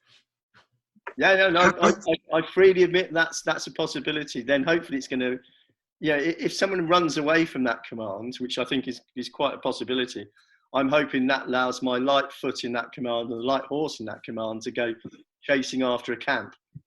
Okay. Provided your general becomes reliable. That's why it's got a light foot and a light cavalry in that command to be out front. Yeah. So if the enemy comes within 4 of it, and then the central command can hold back until he comes within 4 of the light foot. I look at that command 3 as 12 easy points. Fine. Yeah. Then I'm very happy for you to commit, a third of your army to killing 35 points of my army. Yeah, I don't care about 35 points. I care that there's 6 units. Yeah, I look at it. I think it looks like there's 6 units, but I think 2 of those units are going to get away because the general is doing nothing with the bowman, the levy, the artillery, and possibly the war wagon. Yeah.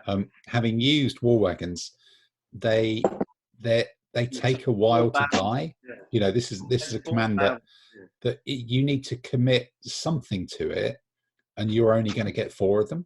And in a 7-8 turn battle, you're going to march up to it. There's some weird maths about you have to stop marching at a certain distance away from fortifications and things like that.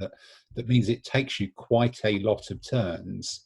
And I think the plan is the firearm wagon, the artillery, and the bowman. There's 4 units there that are going to die. You're going to have to commit 6 units maybe to deal with them. They're going to take 3 or 4 hits. So, and it's just going to take a long time for 35 points, while 160 points is trying to chew up the rest of your army or overwhelm the rest of it. And that first command is enormous. 3 Janissaries plus 6 heavy cavalry or 6 cavalry is quite a big old slab of stuff. But they're going to be hiding in the rough, because in this period, I've seen it in a couple of games. Janissaries come out of the rough, they get stomped. What, by the medium knights? Or even by the heavy knights. Or by the heavy knights. Even more so the heavy. That's. I mean, I'm going to with 11 units. I'm going to outmaneuver any heavy cavalry knight command. That's basically those. Yeah, the Janissaries stay in cover until they move out to start operating in the flanks. Once I've got my medium and heavy cavalry bow in front, pinning the knights and forcing them to charge, then those Janissaries are coming down their side, and they're going to they're support troops, and they're better than anything else in terrain. And they move seriously quickly. Yeah, they're not sat up there out the front at all. They're moving around the terrain, and they're going to be doing the shooting with cavalry support. So you'll shoot your bowman, elite bowman, shooting at cavalry with something in support. You're going to shoot up anything. And can I ask one more question, Dave? Yes. You say that you fought a similar army and it beat you. How highly do you rate the achievement of beating you? Oh, not high at all. That's a good answer. This means war.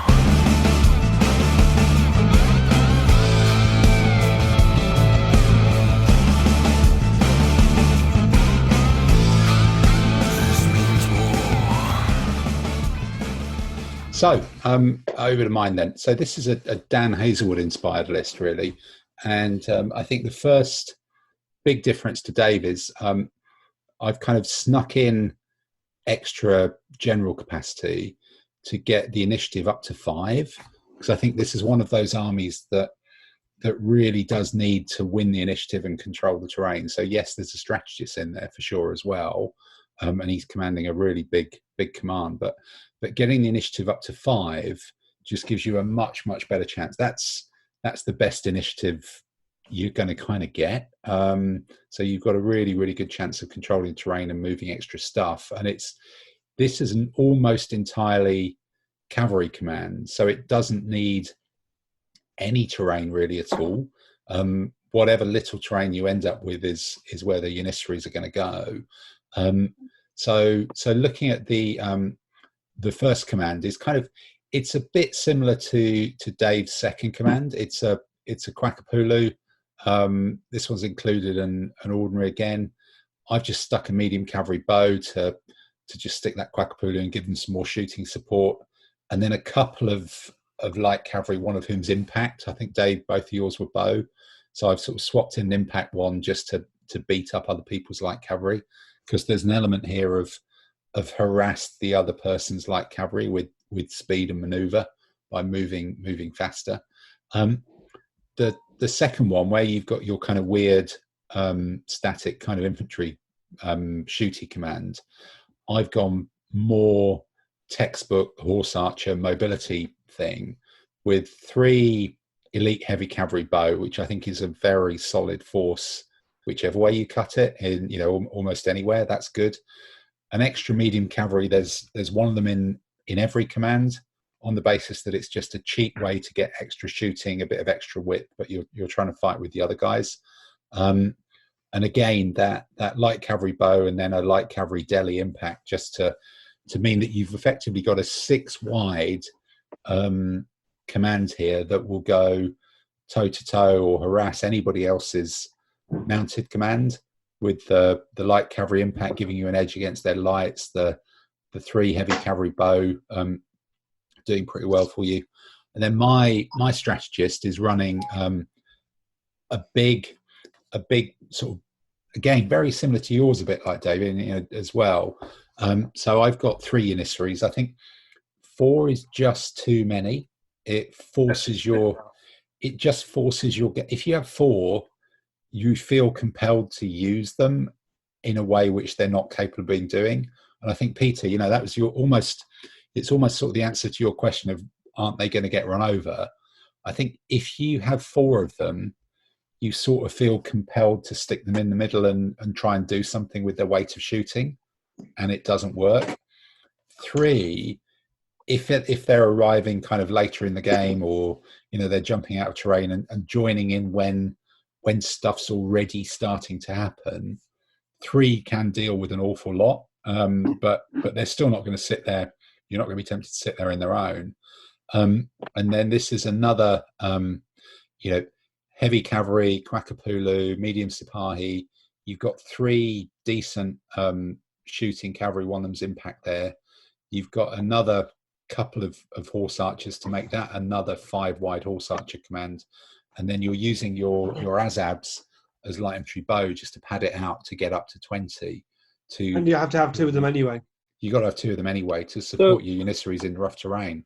So you've kind of got a Mongol-style army with an aggression of 5, a couple of impact heavy cavalry bow, but this block of 3 Janissaries who can just give you a bit more flexibility and do it. So this is much more the manoeuvre and the pace than Dave's, without anchoring yourself with that unusual but Ottoman-esque command.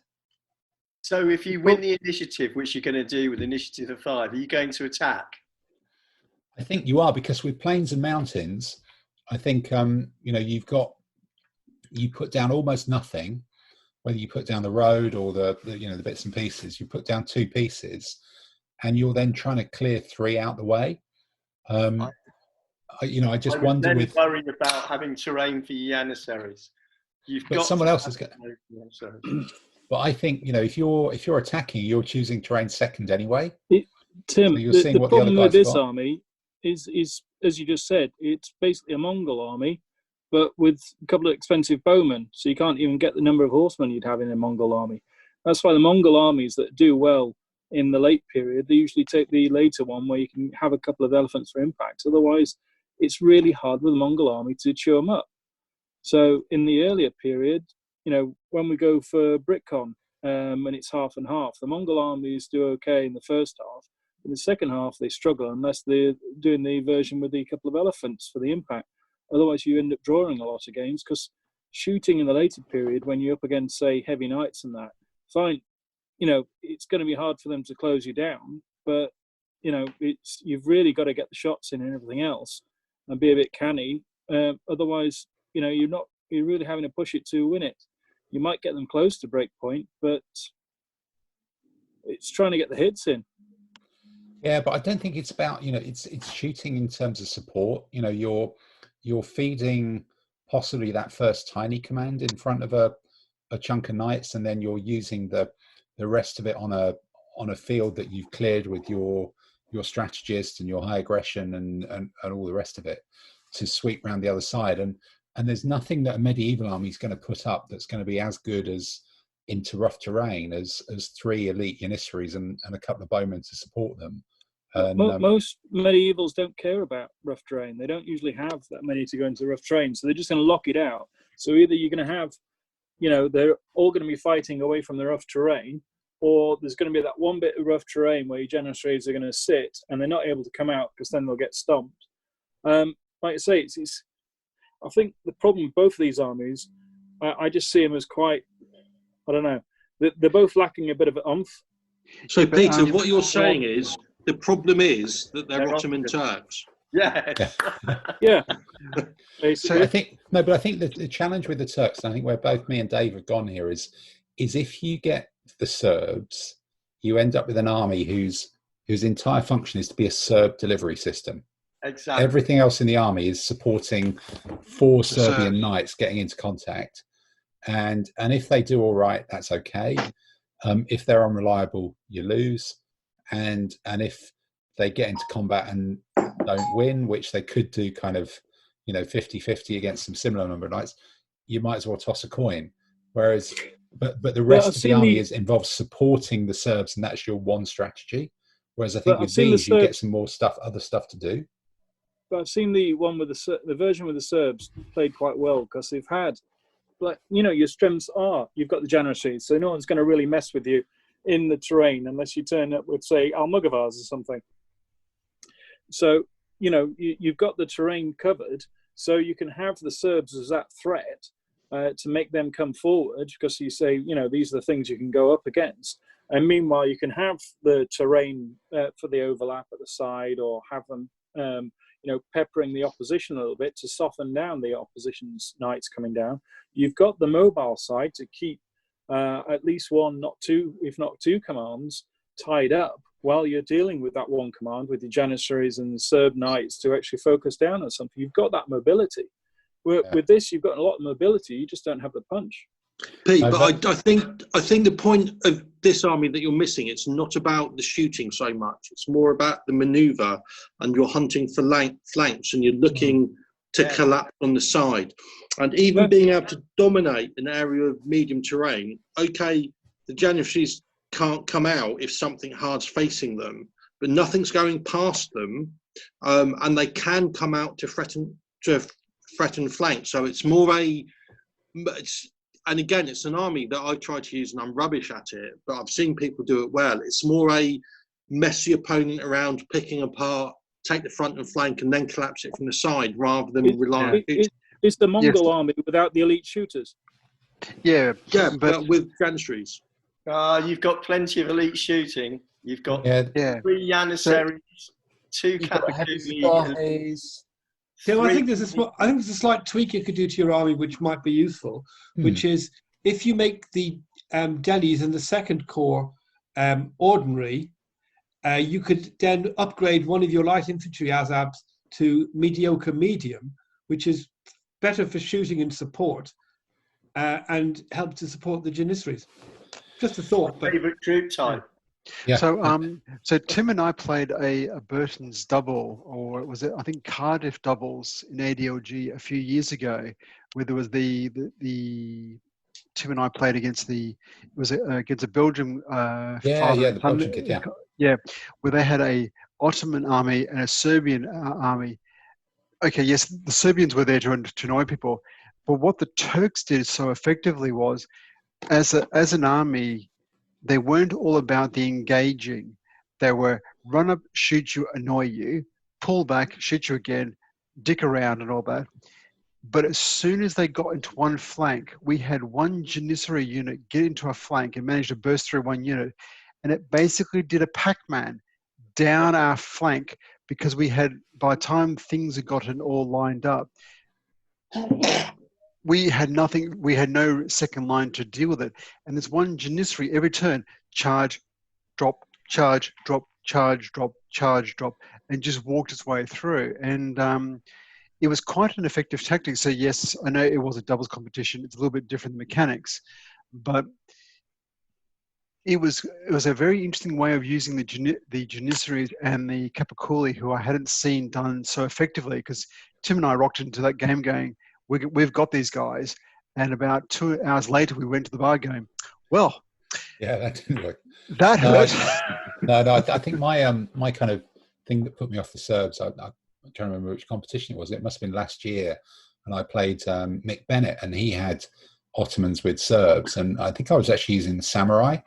And I think the Serbs might have been unreliable for a turn or two, and they got into a bit of a slow start. But they came forwards. But because he had the Serbs and the Janissaries, the rest of the army was so small that the Serbs were, fighting some of my 3 or 4 heavy infantry, which I just sort of fed the Serbs to occupy them.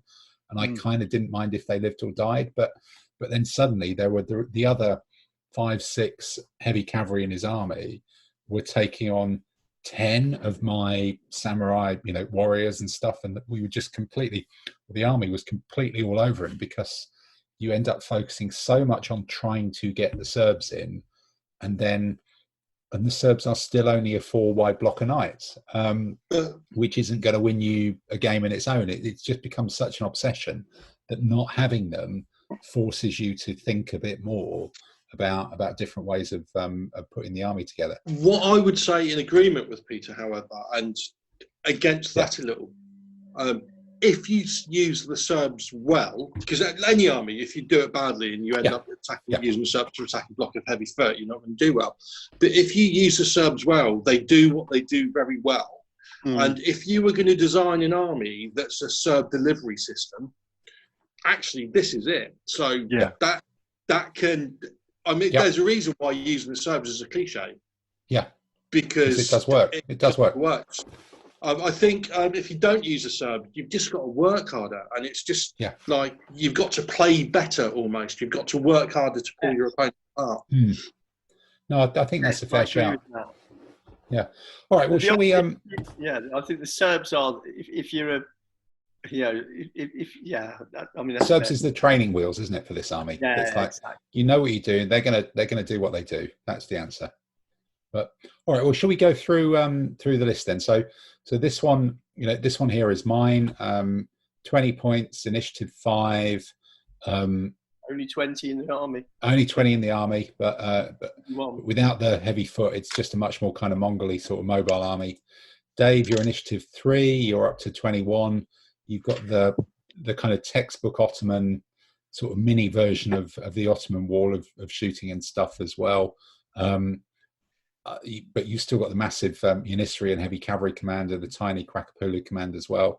So they're not, in some ways, they're not that different, but in some ways they're completely different. So of the two, if I sort of run down from the top, so Simon, which of these two would you favour? Would it be Dave's one with the comedy artillery, or mine with the I can't believe it's not Mongols?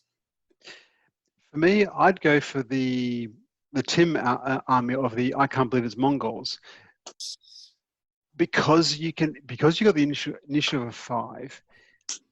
You can either defend. If you get someone who's got steps, you could defend the steps, get the nice open terrain to play around in, or you go with mountains or whatever to annoy another opponent with lots of heavy foot or type of combination like that. So you can hopefully deliver your army in the right place to really maximize the points. I do like the war wagon that Dave chose, just because they're a cute miniature and all that. But I think it just makes this army a little bit too static. Yes, if you sacrifice everything, you only lost 35 points, and 2 of those elements can run away. But I just think it does give you that corner where if someone cracks that, you can then really push around, and you've lost one of your entire commands. So I'd go the more aggressive army. Okay. All right.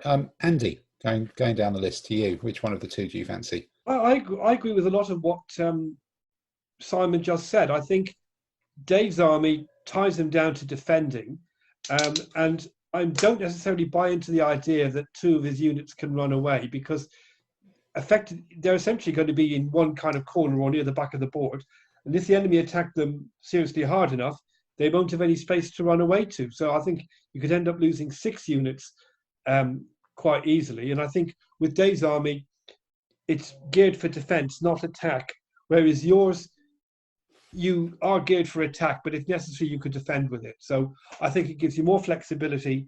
You've got stuff which could usefully, you could send the first corps on a flank march if you really wanted. So I think your army is more of a, useful maneuvery army. And if I had to choose between using one of the two, I think I'd rather use yours. Okay. Tamsin, over to you in 2000 AD. Well, I'd lose with both armies quite easily. But on balance, I think I'd go with the, to me, can't believe it's not Mongols list. I'm not very good where my army is tied. Even part of my army is essentially tied down to an area, so I prefer the manoeuvre. Okay. Well, moving up, Peter, are you going to vote for either because they don't have Serbs? Is a pass possible on this one? I'm disappointed in both. I wanted my Serbs to go charging in. Boring. I've got a corner sitter, or I've got the fake Mongols. They can't even do the Mongols deep. It's just, I've got Mongols turning in the grave going, what do you mean it can't be not Mongols? We're so much better. We even have elephants. The Mongols have elephants at this period. Would it be better? Would it be better if Chinese? Would it be better if one of them was allowed like badger pelt headdresses or something like that? Now you're talking. Yeah. Austrians. Well, that's why the so Serbs make a choice. Peter, make a choice. So which one would you be forced to have? I can't corner sit, so I'd have to run around with Tims. Right. Yeah. Tim, Can't corner sit. Peter, if you wait 200 years, the Serbians are then part of the Austrian Empire. Yeah, exactly. With green trousers, I've got right? some. They're Genzers. The geezers, yeah. All right. The geezers. So Mr. Warsdale, all the way from the south coast. Which way are you on this one? First, I've got to say I really like Peter's comments. He's such a dad. He's not angry. He's just disappointed. Yeah. He's disappointed in both of them. I think I actually like Dave's army because it looks Ottoman-y with the guns and the war wagon, and it's also got cool models, which I kind of like, because if we're going to put models on the table, we might as well put cool models down. But before you cheer too much, Dave, there's a however coming. I can hear it. I can hear it. Yeah, I have got questions on how to use your army, which I am willing to admit might be answered very, very well. But I don't know the answers to the questions of how to use your army. Whereas Tim's army, I don't think I'll be very good with it, because the sort of like Mongol army, as I've tried to use, it's just really hard work and I'm not very good with it. But at least I understand what it's trying to do from the get-go. As opposed to yours, I would have to use it a few times and go, oh, I've lost again, but that's how it works. So with Tim's army, at least I understand what it's trying to do from the get-go. So I would probably go with that one. Okay. I think that's that's complete clean sweep, isn't it? That's a full set. Right one, isn't it? So Dave, I must admit, I am looking at your army and thinking, do I need to prize some of my my musket armed or whatever it is, arquebus armed Ottoman infantry off their bases and stick them into the back of a war wagon, because that is a kind of cool idea. I got that down in my mind as something that had to have a gun in it and like an artillery piece, but possibly with firearm. The more I think about that army, the more I actually like it. Yeah. No, I think it would be a really interesting one to do. Is it one of the ones that's on Tabletop Simulator? I'm trying to remember. I can't remember. We could have a go with it. We could possibly have a go on it. All right. Well, we'll dig that out. But I think with a 5-zip sweep, I think yours is the one that goes back in the box, and mine's the one that goes onto Tabletop Simulator. That'd be a lesson. This means war.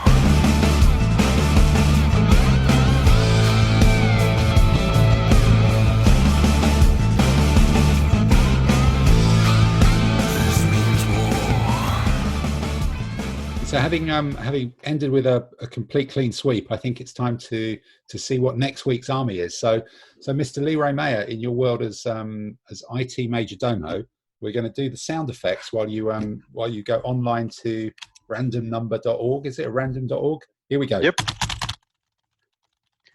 Number 9, Assyrian Empire. Assyrian. Yeah. Look at that. That's a proper army. Here we go. It's got 2, 4, 6, 8. It's got 10 ally options. That should keep someone busy. That's a fantastic army. So who wants to put their hand up for doing Assyrians and Sargonid?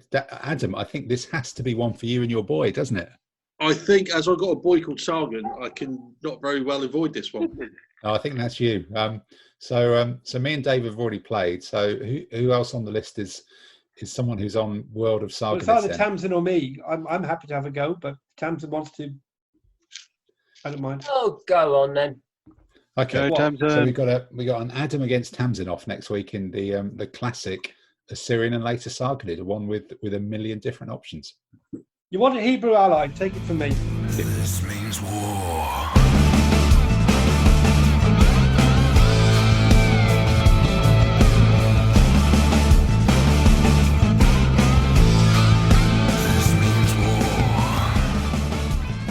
Okay, so having discussed what army list that we could possibly put on field at some point in a virtual or a real world, it's probably time to look at who's actually played what. So Simon and Andy, I understand you've actually played a game. So Simon, how did it go from you? It was really good. Andy and I had a friendly game last night of medieval Spanish versus Italian condotta, and there was violence, there was bloodshed and mayhem, and then Tabletop Simulator crashed at about 11:30 at night, just as I was about to roll Andy's army up. That's my story. I'm sticking by it, and it was actually really, really good fun. I'm very impressed with it. It really gave you the feeling of the game. It's not as good as Tabletop being in the pub with a pint in your hand. However, it's really, really good.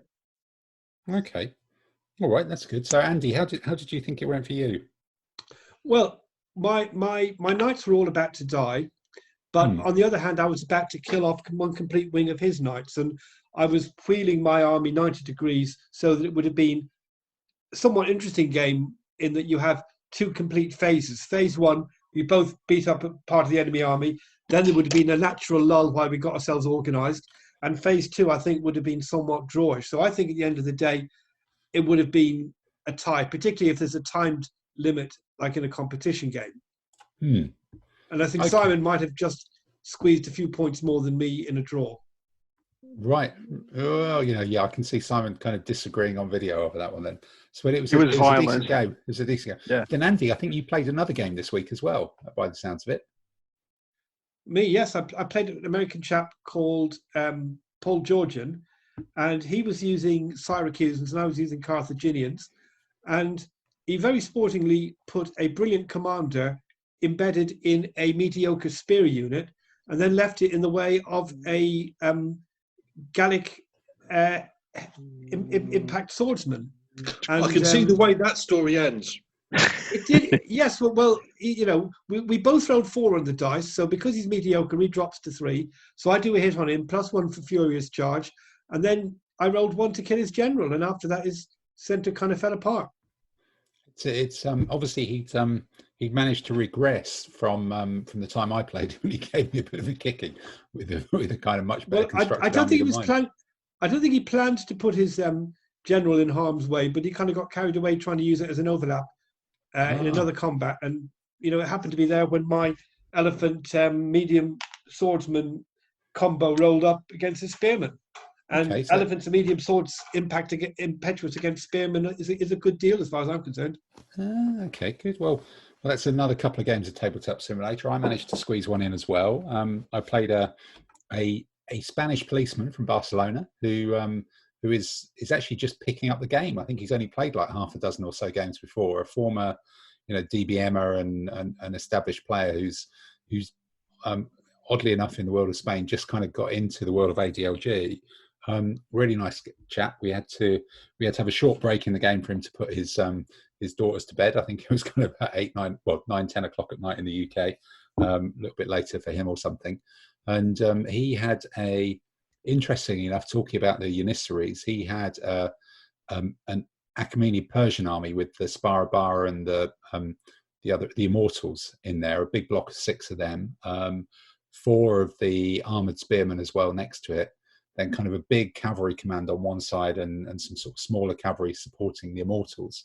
And I took Alexander the Great, the kind of, grab off the wiki sort of scratch textbook list with the usual 1 command, Death Star plus a couple of javelin men, 1 command of companions and a few pikemen, and then another command of pikemen and another elephant. And it was a really, really good game, actually. I actually recorded it, and I'm going to try and do a commentary and put it out on a speeded up video thing, so I can squeeze the whole game into about 7 minutes from the couple of hours that we played for, and try and do that. Are you going to add the Benny Hill music? No, I think it might just be me talking, actually. But so but it was have you convinced him to take up ADLG now? Oh, he's convinced anyway. He thinks it's fantastic. So and he's already pretty good at it. So I know someone who's selling some elephants. Right, yes, there's a man with some spare ones somewhere. But no, it was my army just really didn't survive against the massed shooting from 6 Immortals and the rest of the other guys. So it really took too many dings on the way in. And I think at one point I was 1 off breaking in his turn, and he was like 7 off or something. And I survived that turn, squeaked a few, and then we ended up with a mutual destruction. So I think I kind of clawed back 6 or 7 elements in a game in a turn and a half to do it. Killed one of his generals. That sounds like me against Ratha. I was down, and the last turn I grabbed his camp and chased off 2 units and got a draw when I'd been 6 down against him. No, it was a cracking game. So that was a really good one. Hopefully I'll be able to get a video out of that at some point in the near future as well. So that was the week in gaming. I don't know, Adam, have you played any of your kids? No, nothing there. Painting as much as possible. Tamsin, nothing on your side, on the gaming side this week? No gaming this week. Okay, all right. Well, with that then, I think it's clearly, the gaming having done, here is the most entertaining and most competitive part of the week. It's time for Andy's quiz.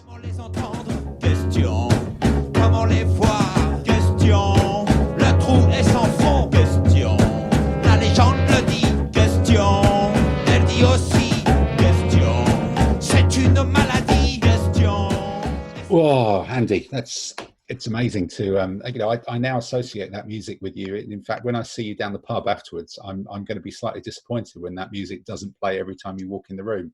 But hitters, oh, possibly it will. Simon's recording it to play around and follow you around with you.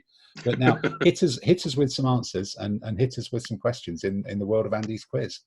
Well, I'm going to read back the questions from last week. Tamsin, obviously, as a star pupil, was probably going to know the answers. So I'll ask Tamsin just to wait to see if anyone else has got any idea of the answers before she chimes in with the right ones. So the quiz last week was plucky numbers. Here are the official numbers of 3 British Army infantry regiments and a well-known fact about each one. What is the geographic-related name of these regiments? 28. This regiment earned the right to wear their cap badges on the back of their hats because they fought enemy to both their front and rear at the Battle of Alexandria in 1801. I haven't got a clue. Not a Scooby. You're yeoman, rear enders, I don't know. Gloucesters. Do you know Tamsin? Essex. It's Gloucesters. Yeah, the Gloucesters, that's right. What is it? Pacific North Gloucesters? The North Gloucesters, that's right, yes. Right. So the next one is 1801. That's right, 1801. Yeah. Is this in the 57th? Right. This regiment acquired its nickname the Diehards from its heavy casualties suffered at the Battle of Albuera in 1811. That's in the peninsula. Yep, they got kebabbed by French lancers. On the retreat from blah, blah, blah. No. Yorkshire Yeomanry? No. No. There's got to be a die-hard joke somewhere. Yeah. Do you know Tamsin? No, I don't know this one. Okay, it's the North Middlesex Regiment. Dave, that's where you live. That's Harrow. That's Harrow. Yeah, Harrow. not very. I think most of them died. That's why nobody knows about them. And then the next one is the 88th.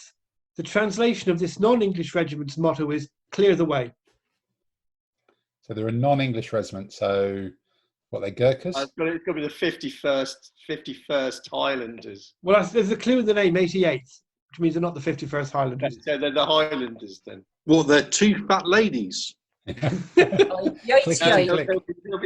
They'll be the Highlanders. The 88 formed the Connaught Rangers. Correct, that's it. But Connaught Rangers. That's not their motto. No, the motto is Forga Balloch, which is the Irish for clear the way. No, that's Royal Irish Rangers. That might be an amalgamated one from now. No, Connaught Rangers. The Royal Irish Rangers didn't exist in that time. So was who shall separate us, or none shall separate us, or something like that. I suspect that given none of the rest of us even know the questions, never mind the answers, we should probably let you two argue this out in your own time. Yeah. Well, we'll leave it up. Right. Question, comment les voir? Question, le trou est sans fond. Question, la légende le dit. Question, elle dit aussi. Question, c'est une maladie. Question. So this week is a very serious question. The quiz is called French Toast. The following three French army marshals all died in unusual circumstances. How did they die? The first one is Maurice de Saxe in 1750. Dave, can we get a bit of your French accent to say Maurice de Saxe? De Saxe. Yep. Okay. 1750.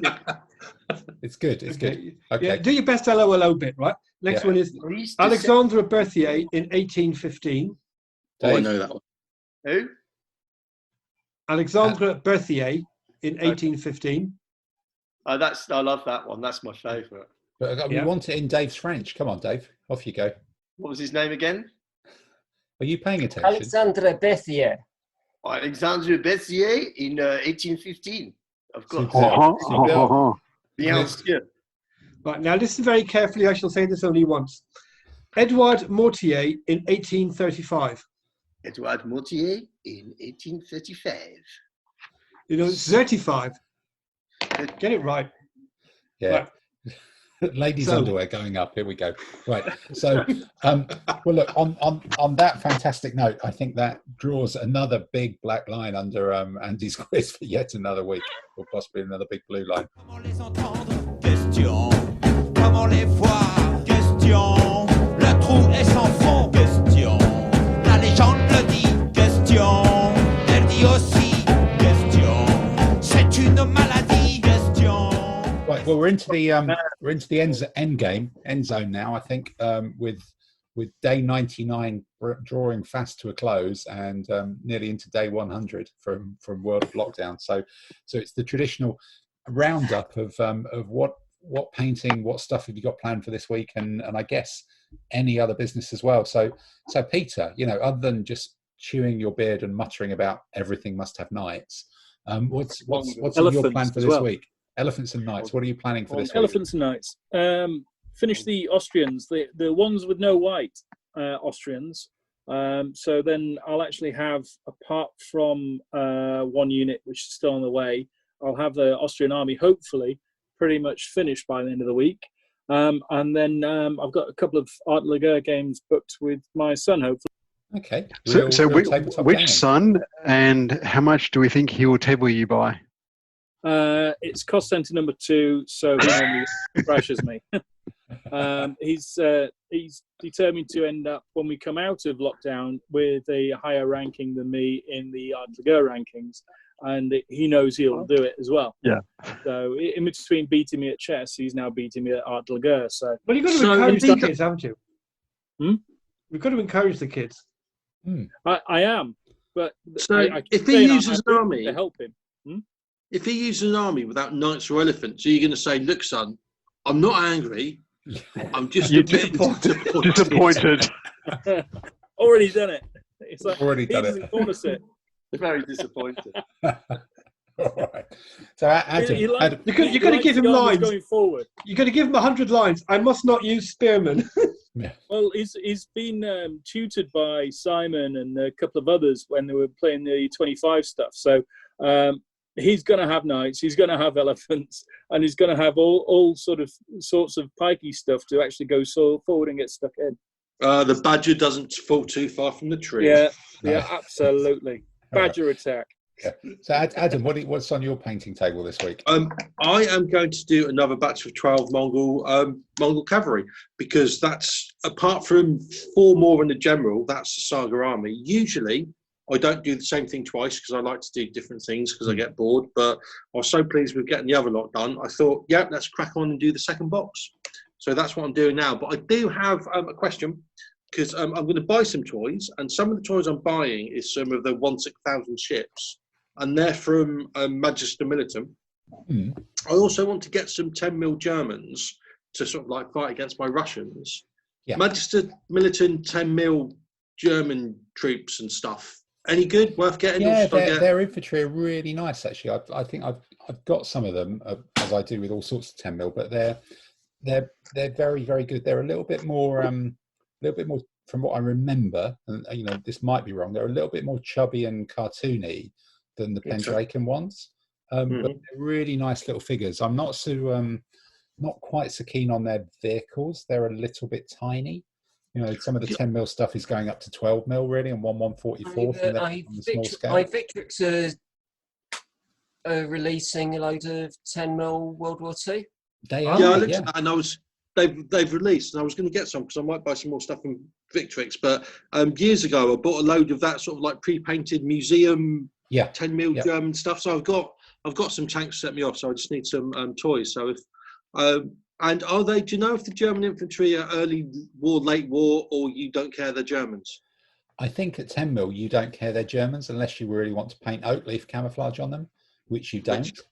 Which you just don't. So they're kind of my. Well, they're carrying rifles, and they're carrying things like Panzerfaust. That's what would determine it. You can mix them up, but I think my Germans, I even go with kind of slightly lighter trousers and darker tops and coats to just give them a bit more, definition and comedy Germanness. But yeah, I'm going to go with spray them grey, to be honest. Yeah, spray them grey. What wheels are you going to use, Adam? Well, for the 10mm, it'll be Blitzkrieg Commander. Right. Yeah. I've been playing Rommel. I quite like it. I've looked at it, and then I just thought, can I do another set of rules? And it is a board game. It is a board game with figures, with some quite steep victory conditions. But all right, so going around the room, Saunders, do you think you'll be? Well, actually, I suppose the real question is, have you got too many Ottomans, or can we negotiate for a side deal for some Ottoman cavalry on the sly out of your excessive purchase? No, I've definitely not got enough. Damn. In fact, you know what? I actually might. You're on, Porter. Wait! I'm not finished. I might actually need to put in an order to Khorasan in America. Right. More Ottomans. Right. Okay. Yeah, if I'm going to do an army, I want the variation. Yeah. I want to have some heavy cavalry, and I want some medium cavalry. I want to make them distinguishable. I'm in the market for some Austrians, for some Janissaries with muskets for Renaissance, if anyone's got some spare ones. I've got some, well, Tim asked first. I've definitely got some Ottomans with muskets. No, I don't need the Ottomans with muskets. I've got far too many of those. You did. I thought I'd offer you them first before we said. So, Andy, I've got a bag of Ottomans with muskets. Are they any good, or are they crap figures? No, they're really nice figures, but the Old Glory ones, they're great. for ancients, I only need a couple of them. Yeah. So I've got a bag of 8, I think, somewhere. We'll discuss it separately then. Yeah. Okay. Yeah. So that's a definite. These are the Simon's rules. We're back to painting. I'm bored stiff of painting Egyptian bowmen. As you do with any army, you get bored of painting it at a certain point. So I might shuffle them into the side of things. And I think I'm going to start painting these Ottoman. I think I'm going to start with painting some of the medium cavalry, the bulk of the army. See how they paint up, the Khorasan figures, see how they paint up. There's a lot of variation. I mean, I'm not sure about the horses, but they may look nice once they're painted. Do you find most Ottoman cavalry you have are actually modelled with spears and shields, even though they're described in most rules as being bowmen? So the Khorasan figures are a real mixture. I mean, I've got a big bag of like 12 here, and some of them are split figures with. I like the Khorasan figures. I've got some from when I was last in the States. It's just he does this weird thing about, the legs are already stuck on, aren't they? Well, I mean, Khorasan, I've got an entire later Byzantine, Nicaphorian Byzantine army from him, which I bought years ago, and I love that army to bits, and I used it an awful lot. Some of the horses of this, I think he's got 2 or 3 different sculptors. Yeah, they can really vary, can't they? Yeah. He's got a Burmese army list with lots of elephants, Simon. I've seen that, yes. Some of his sculptors have real elephant baggage, old spears and things like this. But a lot of these have got open hands, which I love to bits. Some of them are split. They're very, I would say, gracile, using my archaeology terms. So they're very thin. They're interesting sculpts. So I'm going to start painting some of them and have a look at how they look. All right. Well, it sounds like if you decide that there's an American order to be placed in, maybe there'll be some more people chipping in with that one then. Okay. Yeah. Well, Tamsin, have you Judge Dredd's now done? Are you onto a new project? Is that where this happens? Well, the Judge Dredd figures are done, but so now it's a case of making a load of terrain. Painting a load of terrain up for it, and I've got. Wow, that's a stack of MDF there, my lord! There. Wow, that's a lot of terrain. There's going to be a real smell of burnt wood in your apartment, isn't there, for the next week or so before that kind of gets all put together? And for sure. Loads of resin. Oh, so there's going to be all sorts of weird, burning smells then, isn't there? Terrain to go around. So that should keep me busy for a couple of weeks. Yeah, no, that definitely looks like a couple of weeks project. And Andy, I think we keep talking about your drilled Seleucids. Are they top of the list now? Yeah, I've been painting I've undercoated and put the flesh on them this evening. So I'm not quite sure what kind of trousers they wore, being Seleucid spear pikemen, but I'm guessing linen, kind of red or something. Linen, plainy, beigey linen. I would have thought get the colours onto the tunics. And I also discovered another bag of figures which I forgot I had, and they are Breton light medium cavalry men, and I thought they'd have the Breton allied for the Norman army, so they'll need painting up one stage. Okay. Yeah, no, I was tempted to start doing some basing tarting up on my 2 Dragons Normans actually for some week, now that I've got these Carolingians, even though they're completely different.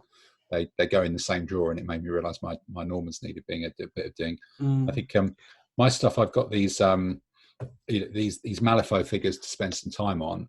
And then actually one of the things I discovered or remembered or whatever it was from doing these plastic glue together, Airfix glue type figures was because I've got all this plastic Arab 28mm army to do that I've got loads and loads of sprues for.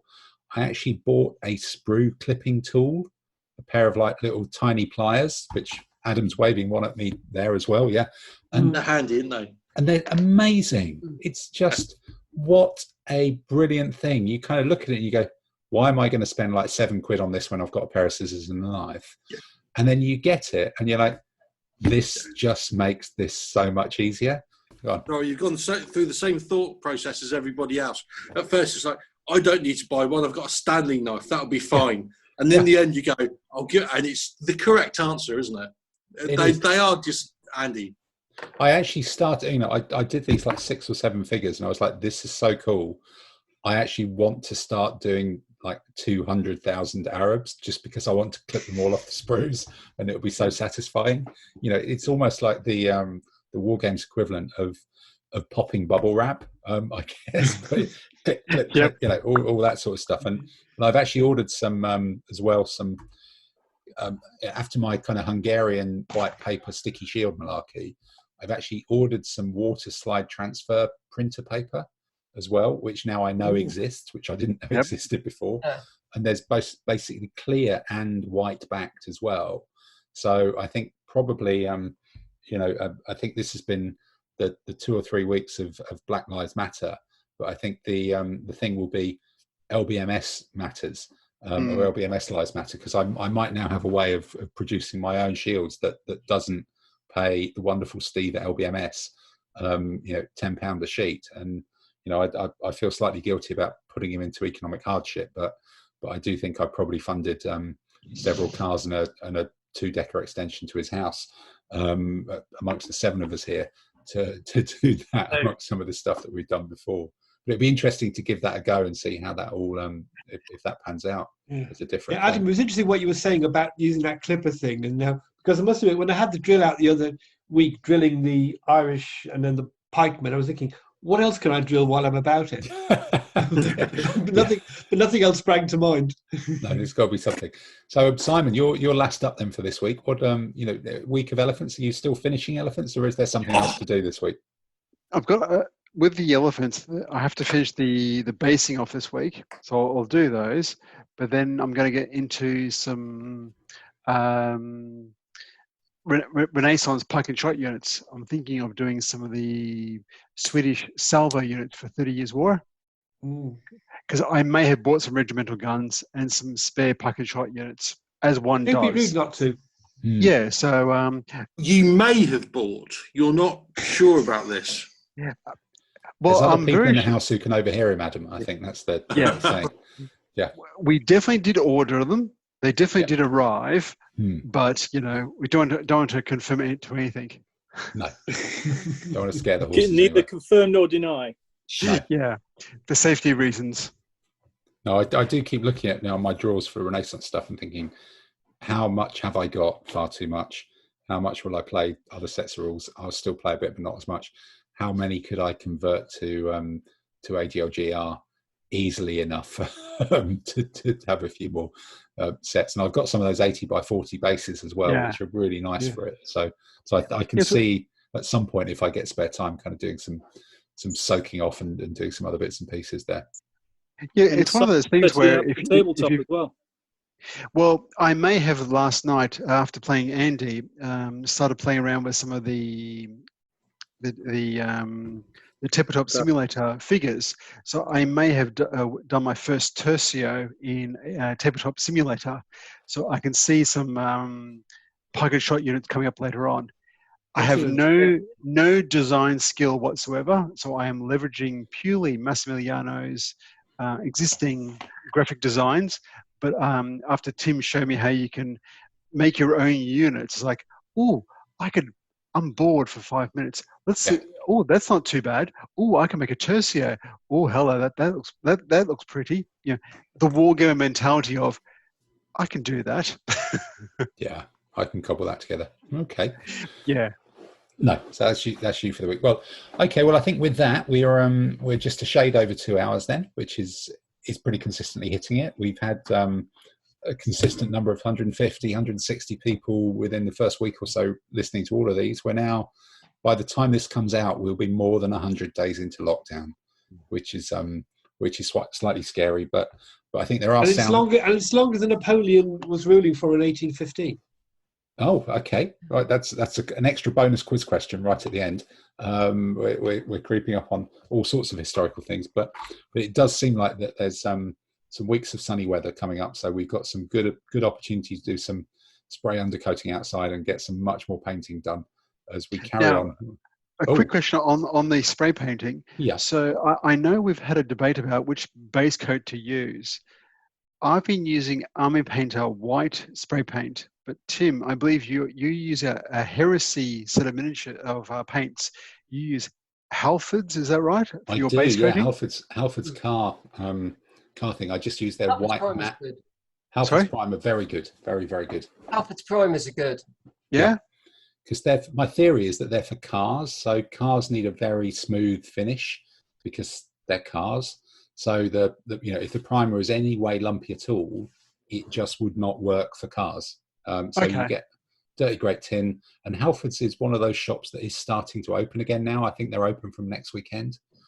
Yeah, there's one about a 7-mile walk from me. Yeah. It's probably got an online thing anyway, I'd guess. Yeah, online's always difficult for spray paint though, but I think definitely Halfords, the black and the white are both very, very good. Okay, it's cheap.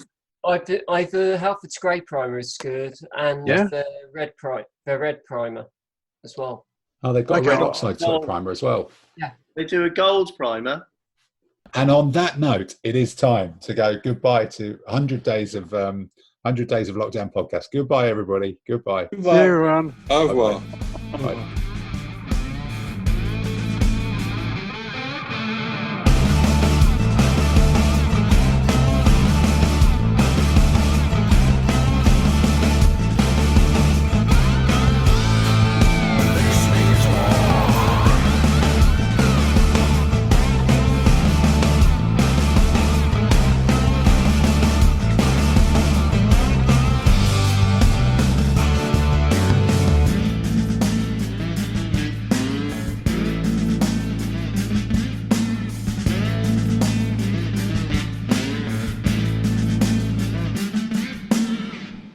I was going to ask earlier, why would anybody buy a gold primer?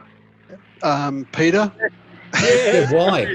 Why would anyone? Why would you buy a gold primer? To paint the badges. Why wouldn't you? How could you not get the gold primer? What's the stripe in the middle, Adam? Yeah. It's for knights. Dave, I was just thinking, you're absolutely right. And the frightening thing is it's taken us 8 weeks to work that out. Why would anyone buy a gold primer? What were you going to prime in gold? Badges.